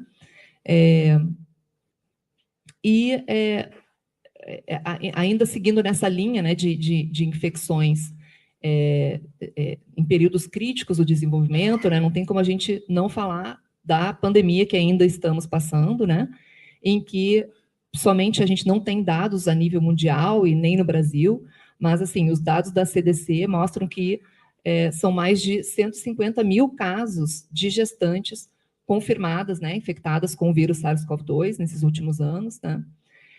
Aqui no Brasil, bem como em outros países, a taxa de mortalidade é maior entre as gestantes, né? E isso deve a uma série de fatores, como, por exemplo, né, a impossibilidade de ficar em decúbito dorsal, entre outros, né? E, assim, já diversas consequências imediatas já foram identificadas como consequência da infecção pelo vírus SARS-CoV-2 em gestantes, né? Então, como, por exemplo, a maior possibilidade, a maior chance, né, da necessidade de um parto prematuro, baixo peso dos bebês ao nascimento, alterações do desenvolvimento, isso é bem contraditório, alguns estudos têm mostrado que sim, há alterações, outros que não. E a nossa pergunta continua sendo, né, o que a gente pode esperar dessa epidemia a longo prazo, né? Então, a gente tem muitos bebês recém-nascidos que foram afetados em diferentes estágios gestacionais, e se isso pode ser um fator de risco também para diversas outras doenças neurológicas e neurodegenerativas a longo prazo, né? Então, a gente vem trabalhando com isso, infelizmente, não com a velocidade que a gente gostaria, né? Mas acredito que todos conheçam a proteína spike do vírus SARS-CoV-2, né? É a proteína que se liga aos receptores das nossas células para penetrar, né? Para infectar essas células, né? A gente não tem ainda na UFRJ a disponibilidade de uma estrutura NB3, então, na verdade, a gente começou a trabalhar com a administração da proteína spike, recombinante, né? Na verdade, não a proteína inteira, mas o ectodomínio dela, né? O domínio que está extracelular, né? Que não está inserido na membrana. Então, compreende parte da subunidade S1 e parte da subunidade S2. E aí o projeto da Emanuele e da Débora, né? Em que elas administram a spike por via subcutânea em animais neonatos. A gente vê uma marcação para a proteína spike no cérebro desses animais, então isso é 24 horas após a administração. E no fim, a gente começou a trabalhar com isso meio por não ter as ferramentas adequadas, mas também, de novo, isso acabou se tornando até bastante interessante, porque vem saindo estudos mostrando que a presença, né, a persistência da proteína spike circulante está associada com sintomas de COVID longa, né? Da proteína spike e não da subunidade S1, por exemplo, né? Sugerindo, então, que poderia a habilidade, né, individual de fazer o clearance da proteína spike poderia ser um dos fatores que determina quem vai apresentar sintomas de COVID longa e quem não vai apresentar sintomas de COVID longa. Já se mostrou também que, pelo menos, a subunidade S1 da proteína spike, ela atravessa a barreira hematoencefálica.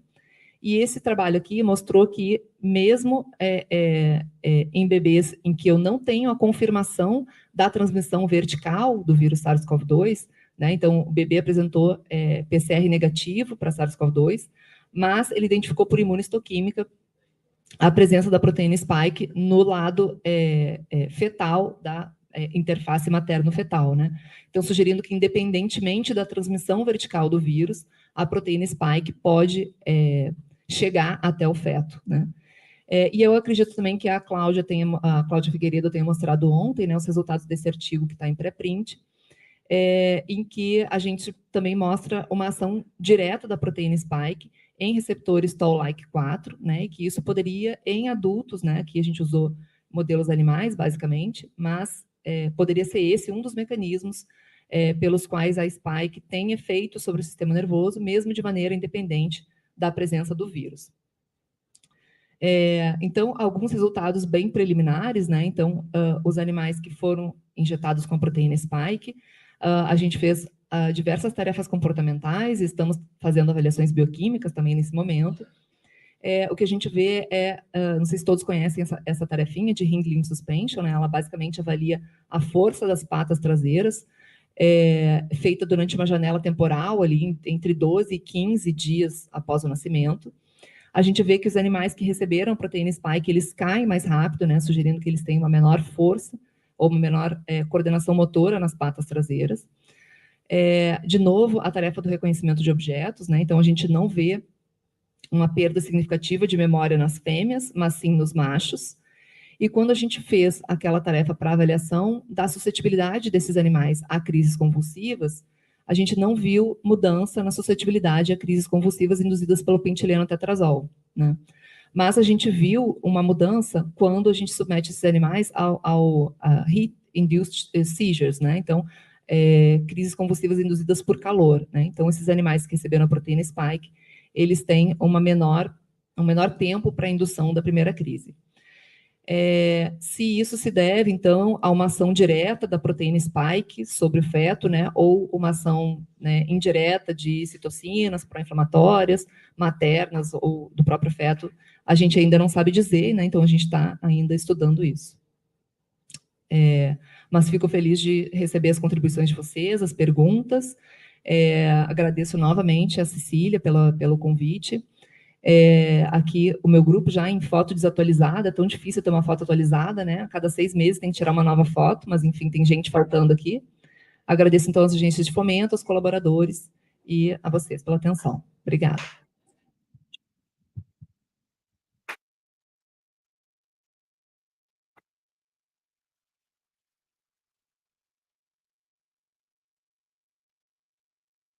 Obrigada, querido. Sensacional, incrível.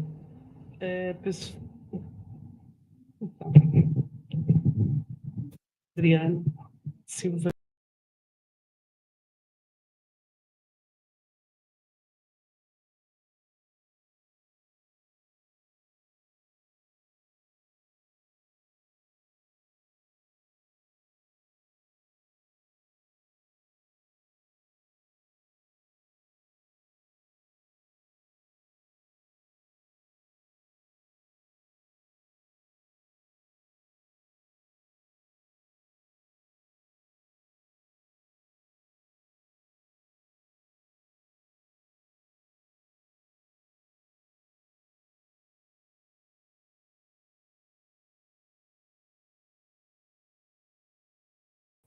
Estou até pensando que vou responder de trás para frente. Com relação ao sexo, a gente realmente, nesse trabalho, eu acho que a gente só usou machos.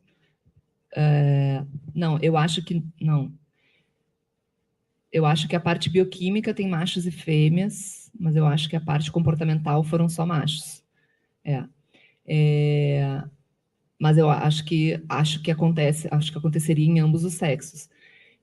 Com relação à primeira pergunta, acho que, na verdade, já tem muitos outros trabalhos mostrando efeito semelhante, não no mesmo modelo, mas com diferentes agentes patogênicos.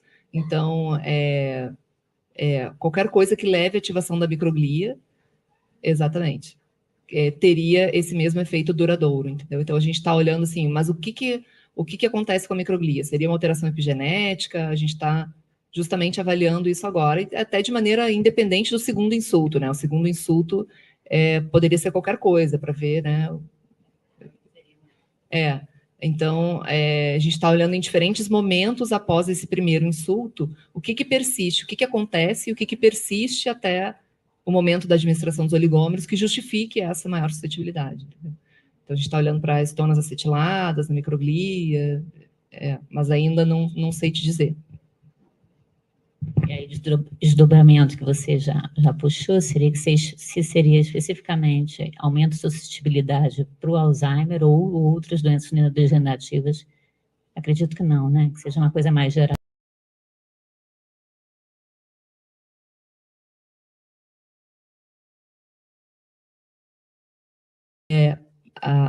Que infecções em geral são um fator de risco. Bom, para esquizofrenia já sabe, né? Claro, mas para Parkinson também, né? Falando assim, doenças degenerativas, né?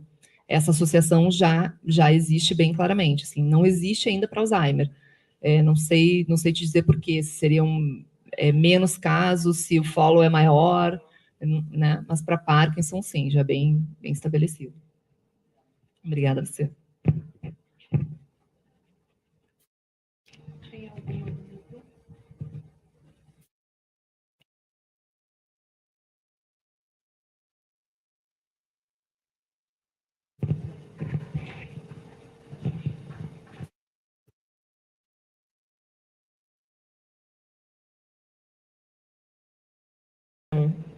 A infecção em diferentes tempos no mesmo animal, se você espera que isso tenha um efeito mais pronunciado do que somente a infecção inicial. Essa é a primeira pergunta. E depois eu queria saber se vocês chegaram a verificar em termos do SARS-CoV, se grávidas já vacinadas, se você tiver, né, a possibilidade de vacinar, se você esperaria que isso trouxesse algum tipo de proteção.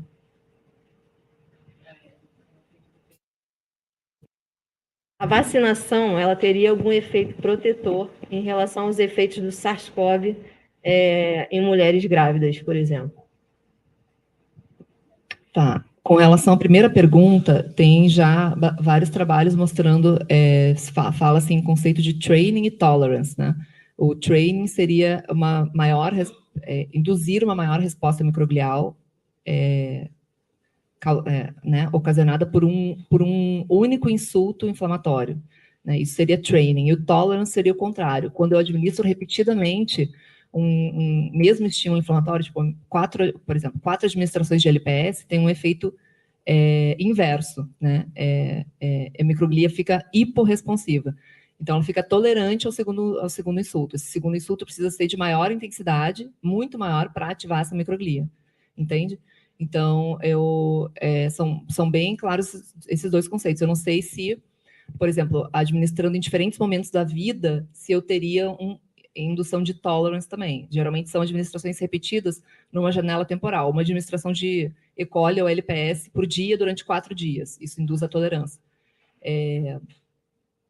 Mas seria interessante, sim, né? Então, assim, repetidas exposições ao longo da vida. Se daria tempo de induzir tolerance ou não. Nós não fizemos e nem nunca vi.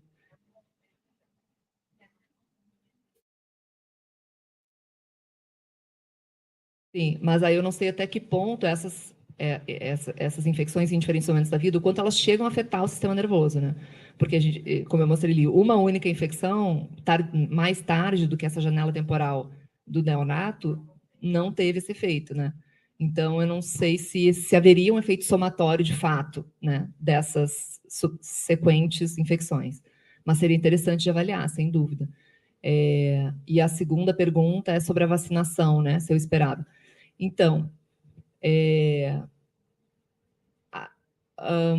não sei, porque o que acontece? Porque não sei ainda o que está acontecendo na grávida, né, ou ali no desenvolvimento. Se a vacinação leva a um menor quadro inflamatório, talvez sim, talvez prevenisse os efeitos sobre o feto, né?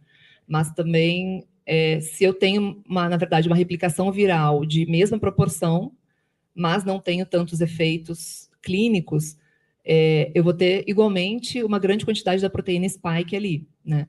Então, é importante também falar que essa quantidade grande de proteína spike, ela só é atingida durante a infecção, né? A vacinação, ela produz quantidades circulantes menores de spike, então não se espera nem que tenha o mesmo efeito como a gente viu aqui, né? Mas, enfim, se mesmo estando vacinada, se essa gestante vai produzir uma grande carga viral e ter COVID longa e ter spike persistente, talvez possa se esperar os mesmos efeitos neurológicos, né? De qualquer maneira, já se sabe que assim, a vacinação não previne a infecção completamente e não previne os sintomas também, né? Previne o desenvolvimento de quadros mais graves, né? Então, também é uma coisa que fica em aberto, né? Que acho que é bem interessante estudar, né? Eu não sei se também esse seria o maior modelo, acho que a gente precisaria do vírus mesmo, né? Tá ótimo, obrigada, Tatiana. Ontem a gente estava falando com a Cláudia, falou assim, tem que vacinar os camundongos para ver o que vai acontecer. Gente, nós vamos ter que guardar, eu sei que tem pergunta aí, mas a gente vai ter que guardar as perguntas, porque a gente precisa, estamos atrasados. Mas a Júlia está aqui, aí você podem chegar e perguntar direto para ela. Então, maravilha. Então, a gente vai seguir agora para o professor Claudio Serfaty, da UF, alavancador desse simpósio, UFF-Fiocruz, também lá no início. E o professor Claudio está aqui no Departamento de Neurobiologia, nesse prédio novo, fantástico, laboratório lindo, que eu fui ontem, maior vista. E ele vai falar, então a gente vai continuar essa discussão sobre a neuroinflamação no desenvolvimento. Ele vai falar então sobre dual outcomes of neuroinflammation during development of visual connections. Obrigada, Cláudio. Tchau, Moisés. Boa viagem. Obrigado. Você pode botar?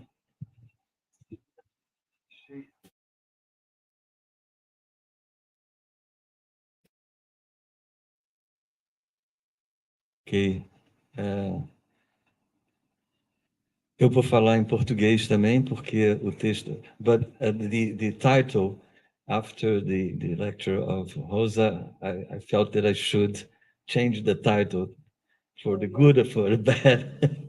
But I'll talk about neuroinflammation and not exactly microglial status, okay? So that's...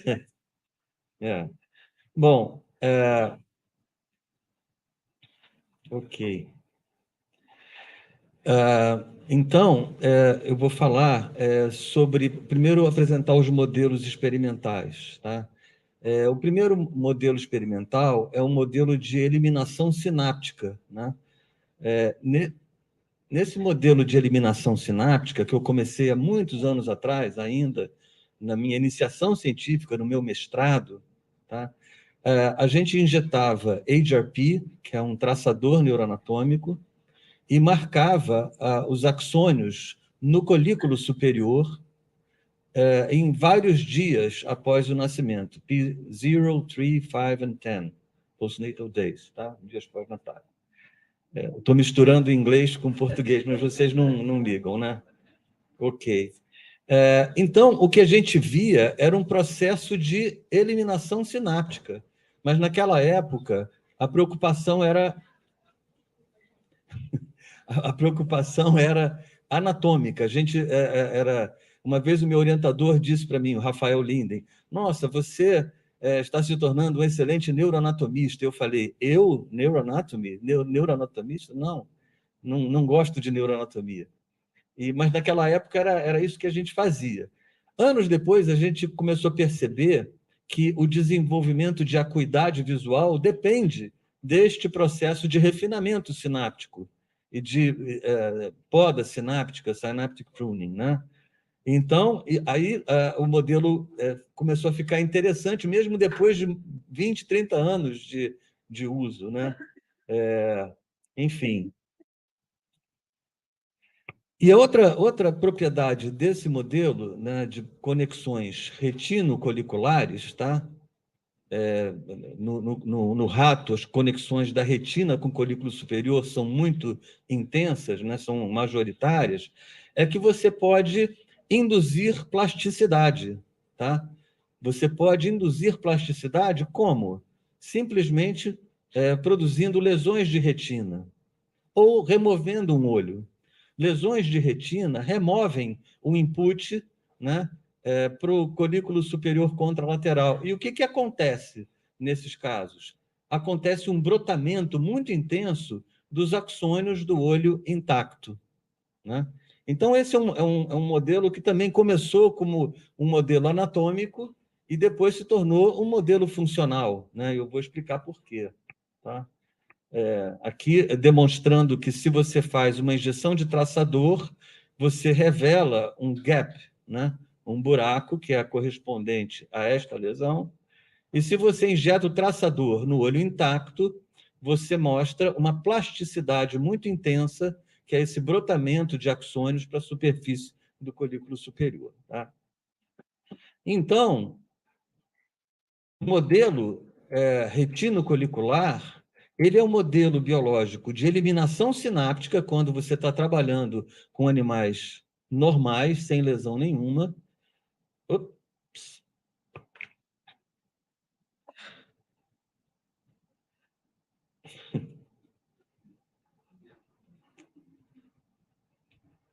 Ok.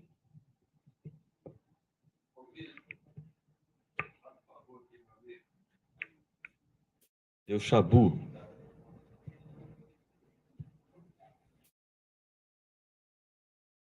Ok.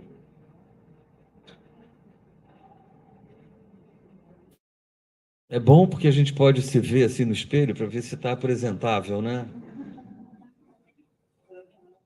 Do I look handsome in the video? Então, esse modelo é um modelo de eliminação sináptica, né? E é um modelo de plasticidade também. Então, eu posso usar esse sistema retinocolicular para duas funções: estudar a plasticidade e os períodos críticos de plasticidade, e também estudar o padrão normal de desenvolvimento. Tá? E, nos últimos anos, a Rosa contribuiu, né, com essa ideia de que a microglia ela é essencial para esse synaptic pruning, para essa poda sináptica. Né? E isso transformou um pouco a visão anatômica, né, de eliminação e formação de topografia para uma visão funcional, né, do sistema nervoso central. Afinal de contas, essa poda sináptica que dá origem a todo o processamento neural, sensorial, motor, desenvolvimento de linguagem e cognição. Pois muito bem. A microglia também, esse grupo chinês, e também eu acho que outros grupos mostraram que a microglia também é importante para a plasticidade do sistema visual, por exemplo. Né? Aqui é a chamada plasticidade de dominância ocular, que você revela quando você fecha um olho, né? Sutura um olho de um felino ou de um furão, um animal assim, e aí as conexões do olho aberto crescem e as conexões do olho fechado diminuem. Tá? E esse grupo mostrou que se você bloquear a atividade microglial, você também bloqueia a plasticidade. Ou seja, a microglia está funcionando no pruning sináptico, na poda sináptica, no ajuste dos circuitos e também na plasticidade e em muitas outras funções funcionais do sistema nervoso central. Né? Então, em vista disso, eu vou apresentar alguns dados da tese de doutorado da Luana e também um pouco do Pablo Trindade, né? Onde nós mostramos que a plasticidade rápida que a gente faz quando remove um olho, né, a plasticidade dos axônios intactos, dependem da ativação microglial. Tá? Então, nesse modelo, se eu faço uma enucleação monocular, tá? Eu produzo expansão das conexões do olho intacto. Tá? Então, é uma forma de plasticidade muito poderosa, e eu vou mostrar que ela é muito rápida quando o animal é jovem, dentro do chamado período crítico do desenvolvimento. E olha que interessante isso. Aqui um controle, um animal controle de 10 dias após o nascimento. A injeção de traçador mostra conexões em clusters, né? Esse é o padrão controle. Agora, 24 horas após uma enucleação monocular, né? Monocular enucleation, você tem uma plasticidade enorme, um brotamento enorme de axônios. Né?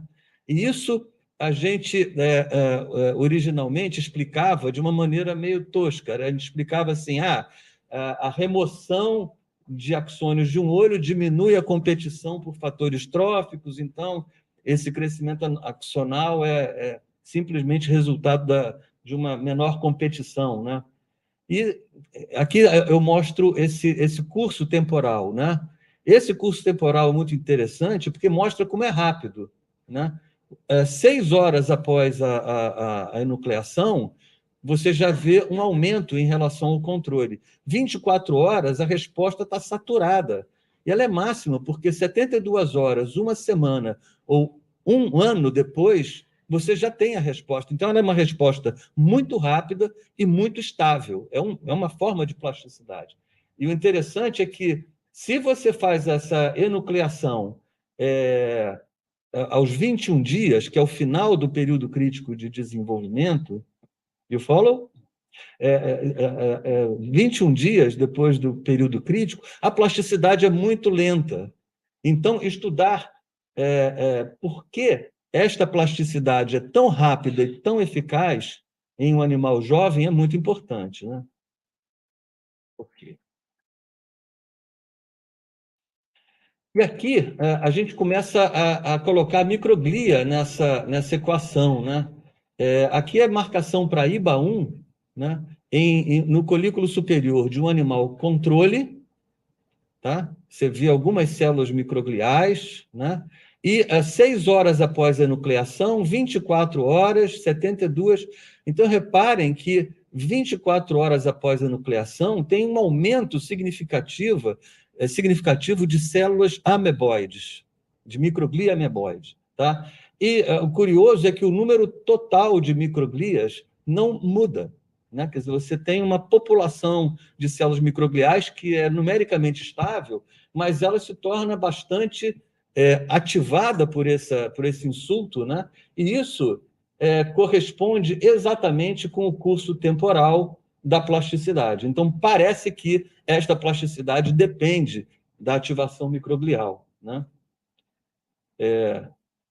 Aqui, nesse experimento, nós usamos a ciclosporina A, administrada de forma sistêmica, intraperitoneal. Então, a ciclosporina A diminui a ativação microglial, né? Esse é o lado onde eu tenho plasticidade, né? O lado que a gente chama de enucleado, tá? A minociclina e a ciclosporina A também bloqueia a plasticidade completamente, né? Então, tudo indica que esta plasticidade é dependente de ativação microglial. Usamos também a minociclina, né? A minociclina também bloqueia a plasticidade, né? E também reduz a ativação microglial, né? Então, a gente ficou bastante convencido de que esta forma de plasticidade muito intensa do período crítico depende de inflamação. Isso parecia muito estranho inicialmente, porque toda a literatura, ou quase toda a literatura, dizia que inflamação é neurodegenerativa, né? E, de fato, a inflamação crônica é diferente da inflamação aguda, né? Acho que essa é a chave, né, da questão, né? Então, fomos dosar, isso aqui ainda está in progress, estamos ainda acabando de dosar isso, mas parece que 24 horas após a nucleação tem um pico de citocinas inflamatórias, TNF, 72 horas IL-6 e TGF-beta também, né? TGF-beta parece que também é uma citocina que está sendo expressa, né? Ou seja, esse heatmap aqui ele é interessante porque ele mostra como é transitória o aumento de TNF-alfa. Então, parece que realmente é um gatilho, é um trigger, né? Para coisas. E TGF-beta também. E L6 tem um aumento mais tardio, né? Em uma semana e tal. Então, talvez seja esse timing de expressão de citocinas que seja a chave para a coisa toda, né? E aqui nós usamos uma técnica que eu e Cecília aperfeiçoamos, né? 30 anos atrás, né? Não, né? Um tempão atrás, que é a incorporação de anticorpo neutralizante ou de qualquer droga, tá? Em EUVAX, num polímero plástico. This is so old that you might not be aware. As pessoas usavam antagonistas NMDA, por exemplo. Martha Constantine Patton publicou antagonistas NMDA incorporados no EUVAX, né? Você junta as duas coisas e corta fatias e implanta isso em cima do colículo superior. Então, nós tínhamos EUVAX liberando lentamente esse anticorpo neutralizante dentro do colículo superior. E o que aconteceu? O animal controle enucleado tem brotamento, o animal com anticorpo neutralizante não tem plasticidade alguma. Mais recentemente, a Luana, na sessão satélite, vai aprofundar essas questões, vai falar da plasticidade tardia, né? Então não vou entrar muito, mas aqui a gente vê que a expressão de receptores para TNF-alfa também aumenta, né? embora o dado aqui seja apenas qualitativo, né? Não temos ainda quantificação disso, mas principalmente o TNFR2, né? 24 horas, ele aumenta muito, que é um receptor, uma sinalização neuroprotetora do TNF-alfa, né? Então, nessa primeira parte, a gente mostra isso, a enucleação monocular aumenta as citocinas inflamatórias e o TGF-beta, né? E isso é essencial para que haja essa resposta plástica, né? Se você bloqueia a ativação microglial, então você bloqueia totalmente esse tipo de plasticidade. Então, esta seria uma plasticidade para o bem, né? Vamos colocar assim, um efeito neuroinflamatório para o bem. Neste caso, a gente vai ver que nem sempre, né? A pergunta a seguir sempre que eu tenho crescimento axonal, sprouting, né, brotamento, vai resultar em algo bom, né? E a segunda parte da minha fala, eu vou mostrar que não, que a neuroinflamação induzida por restrição nutricional de ácidos graxos ômega 3, ela induz um perfil inflamatório e induz plasticidade, mas isso não é bom, isso é mal, this is bad. Então, eu tenho que fazer alguma comédia, porque vocês estão cansados e querem almoçar e tal. Então, vamos embora. Então, olha só, aqui é mais rápido. Esse trabalho foi feito pela Patrícia Velasco, nutricionistas, e por um monte de gente aqui que colaborou, né, nessa coisa, e nós alimentávamos fêmeas grávidas e com ninhadas com uma dieta baseada em óleo de coco. Óleo de coco é um ácido graxo saturado e, portanto, não há poliinsaturados nessa dieta, tá? E, supostamente, ela deve induzir um déficit de acúmulo de ácidos graxos ômega 3, tá? Uma dieta controle é com óleo de soja, como sempre é feito. E a primeira questão é se esta dieta reduzia o conteúdo de DHA, que é o metabólito do ômega 3, é o princípio ativo do ômega 3. Tá? E se a gente olhar aqui, a gente vai ver que a dieta ômega 3 deficiente tem menos de 50% do conteúdo de DHA de uma dieta normal, mas não altera o conteúdo de ácido araquidônico. Não vou ter tempo para explicar isso, mas a gente fez outros experimentos que a gente acreditava que esses poliinsaturados tinham a ver com plasticidade também. Mas o que nós achamos? O animal controle, aqui é um animal no dia pós-natal 28, nós mostramos que a restrição de ômega 3, aqui é o controle, né? Bonitinho, axônios em clusters, mas o animal ômega 3 deficiente, ele tem muitos axônios fora das zonas de terminação. Tá? Isso indica que ou não houve eliminação sináptica, ou houve um estímulo de brotamento axonal, né?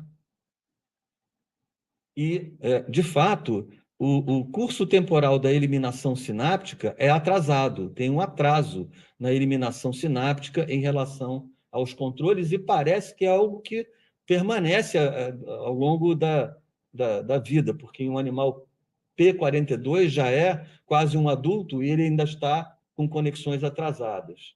Mais ainda, quando a gente faz o protocolo de lesão de retina, tá?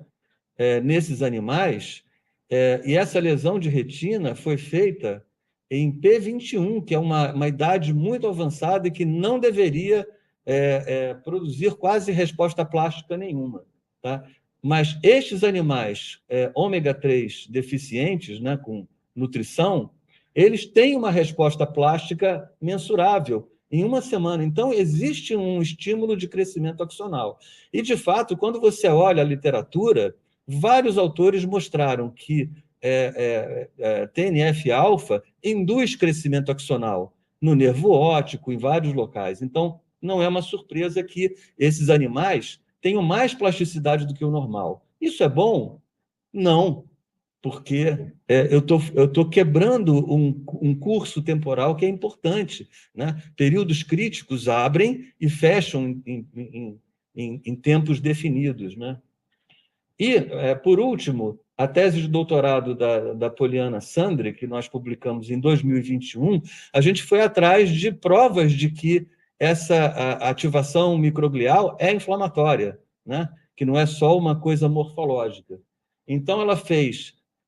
isso aqui são retinas, não dá para ver direito, porque a figura não está muito bonita, mas IBA1 na retina em várias idades, 5, 7, 10, e nos animais restritos em ômega 3. A gente vê que, principalmente no dia pós-natal 10, 14, 21, eu tenho mais imunorreatividade de IBA1 do que nos controles. Então, parece que eu tenho atividade microglial aí. Quando a gente olha citocinas inflamatórias, RNA mensageiro, a gente vê que existe uma resposta positiva para TNF-alfa em P28, para IL-6 também em P28, é uma resposta tardia, e TGF-beta. Então, de alguma forma, essa dieta condicionou ou primou a microglia para um perfil inflamatório, né? Um perfil inflamatório. O mesmo acontece quando a gente olha a IBA1 no colículo superior, tá? Animal de 7, 14 e 21, controle, e os animais óleo de coco, né? Experimentais. Parece que a microglia está muito mais ativada, né? Do que nos controles. E aqui, de novo, eu tenho aumento de expressão de TNF-alfa. Aqui foi engraçado, porque ele foi positivo em P7 e em P28, mas não em P14. Não me perguntem por quê. Existe uma resposta bifásica. Mas também IL-1-beta foi positivo, né? IL-6 não foi positivo, então existe uma variação regional da expressão de citocinas, mas, de qualquer forma, existe um sinal inflamatório no colículo superior, né? E agora acho que eu estou terminando, minha apresentação até que é rápida, né? Ou fui eu que estou muito entusiasmado com... né? Enfim. Então, essa dieta de restrição de ômega 3, ela cria uma microglia disfuncional, né? Com aumento de citocinas inflamatórias, e a gente tem evidências de que essa inflamação estimula a liberação de BDNF. Não mostrei aqui, mas a gente tem alguns resultados nesse sentido, né? Isso pode estar associado à redução de pruning sináptico ou o estímulo direto de crescimento axonal, tá? As duas coisas podem estar acontecendo, já que essa microglia ameboide não faz pruning, mas secreta citocinas inflamatórias que fazem crescimento axonal, tá? E isso está relacionado com...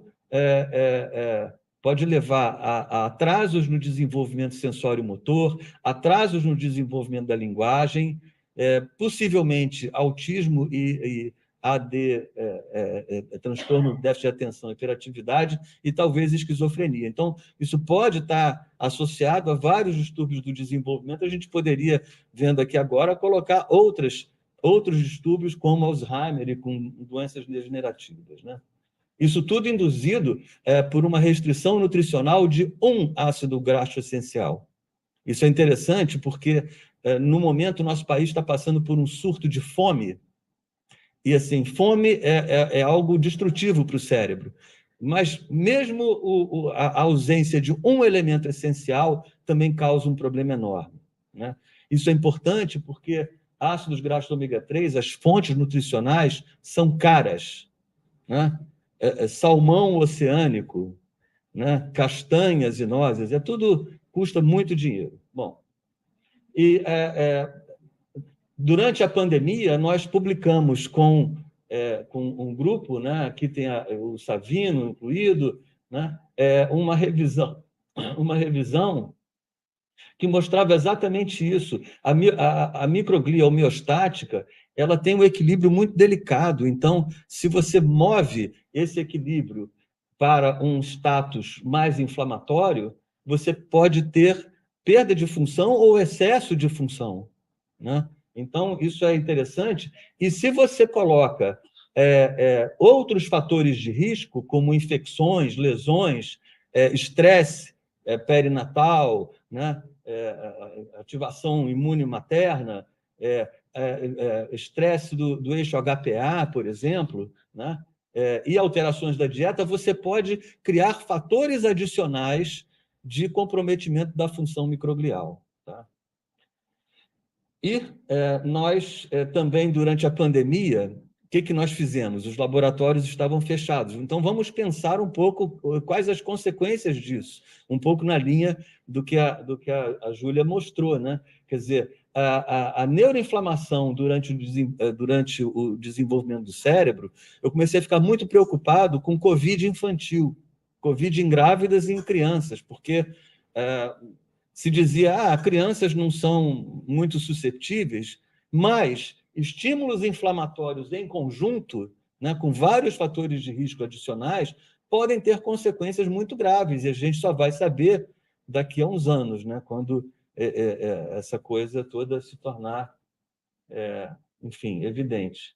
Então, queria agradecer, aqui em vermelho, são as pessoas que trabalharam diretamente desses dados. Pablo Trindade e a Luana trabalharam na coisa da lesão de retina, Patrícia Velasco e Poliana Sandri. Tá? Eu estou apresentando também os atuais alunos do laboratório que estão começando essa jornada, né? E, obviamente, mencionando aqui os colaboradores, né, desse projeto aqui. Tá? Eu queria, então, agradecer às agências de fomento.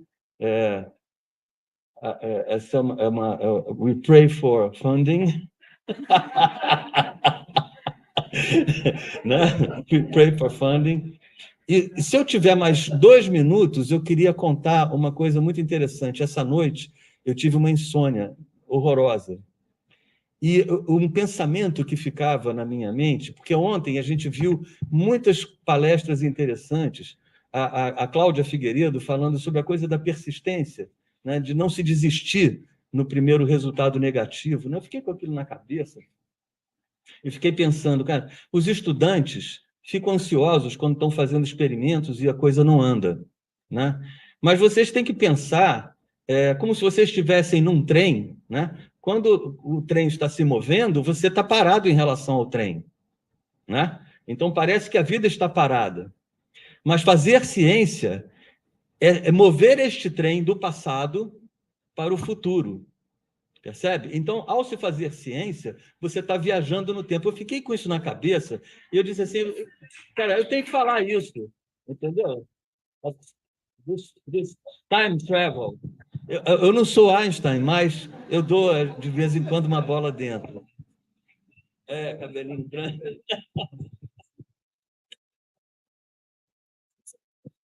É o fim. Questions, Adriana.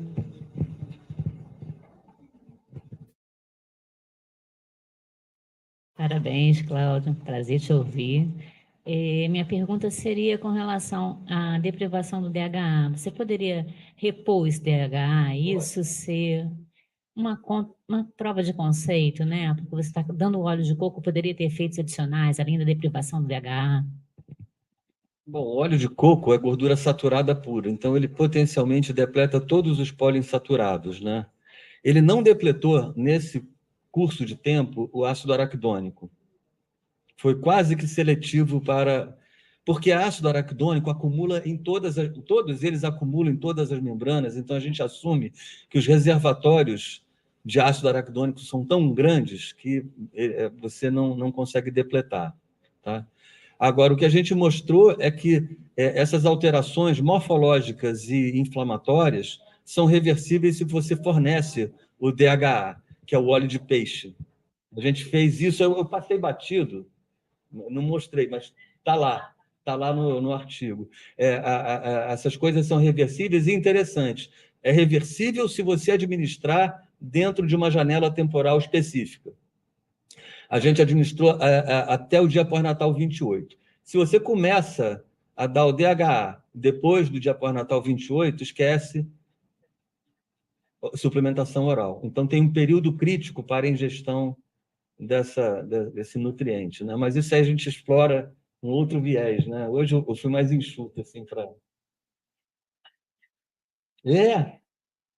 Que legal! Então,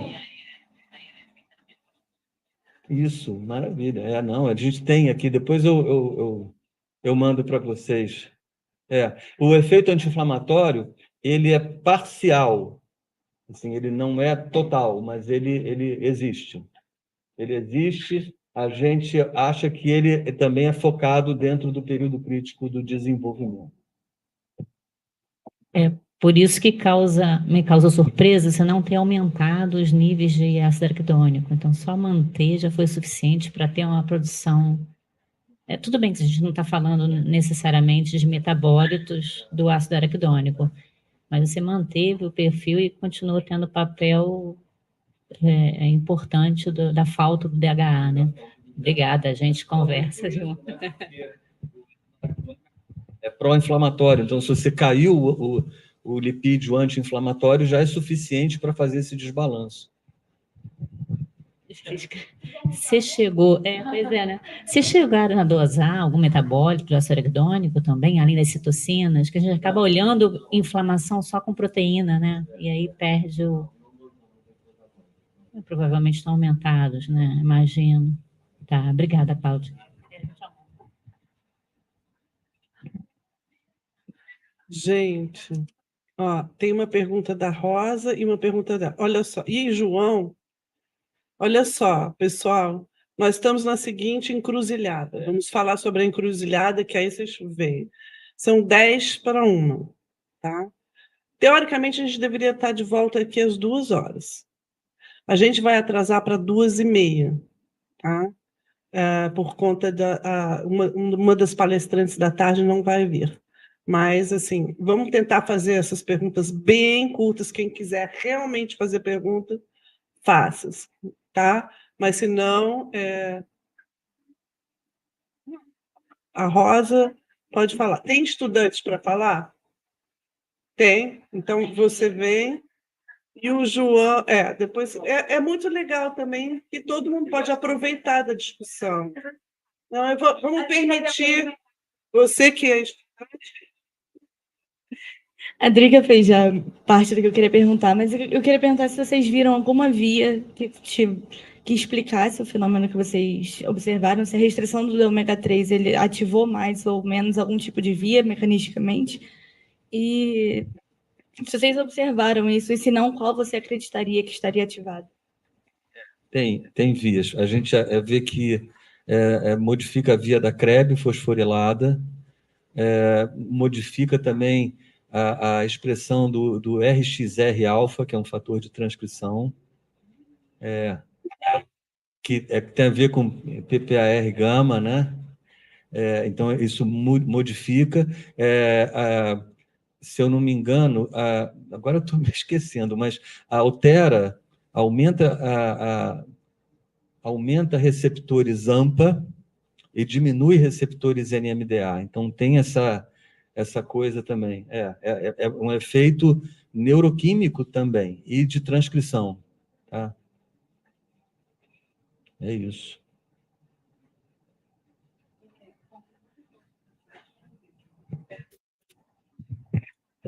Thanks. Because it was very clear in Portuguese, I'm becoming a pro now to understand. So, now, I wanted to ask whether, because this soluble factor, not the cytokines response that you described is very interesting, do you think that it also has a secondary effect on microglia themselves? Do you know if they're becoming less motile? So in this milieu, have you checked also the effect back on microglia? So less phagocytic or less...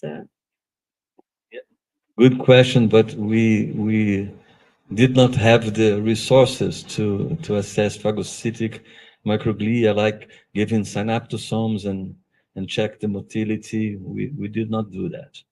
Okay. But we accept collaborations, yeah. Uma pergunta muito rápida e que é da minha ignorância. O que é que aconteceria, por exemplo, nos girinos, quando eles põem os olhos para a frente, mudam os olhos, também mudam completamente as conexões sinápticas. Não seria um bom modelo, que não é um modelo em que basicamente se induz a neuroinflamação por lesão, mas se o conceito de haver boa neuroinflamação é interessante. será que nesse modelo poderia haver também o aumento de situações inflamatórias e eles participarem na remodelação cinética, que é um modelo barato, você pode apanhar rãs por aí. Né? Legal, muito boa. Só para situar, os girinos, né, os anfíbios, eles têm plasticidade a vida toda, né? Inclusive porque a retina cresce de uma maneira e o teto óptico cresce de outra maneira. Então, há muitos anos atrás se descreveu as sliding connections em anfíbios, né? E eu acho que o João está perguntando se a microglia nesses animais é diferente, né? Se ela provê esses estímulos que auxiliam... Ô, Aninha, para com isso. Mas muito boa pergunta. Eu não faço ideia, mas isso daí seria muito interessante, né? Inclusive do ponto de vista evolutivo, para saber por que esses animais se adaptam continuamente com... É. Legal, gostei disso. Ninha, você quer falar alguma coisa? Não? Obrigada, gente. Maravilhosa sessão. Obrigada, Dina. Obrigada, pessoal. 2h30, então, de volta aqui, tá? Peraí que a Karen quer falar. Pessoal que está com pôster, se quiser deixar na sala ali, para não precisar levar para o almoço, eu acho que não tem problema nenhum, vai estar fechado, fica à vontade, tá?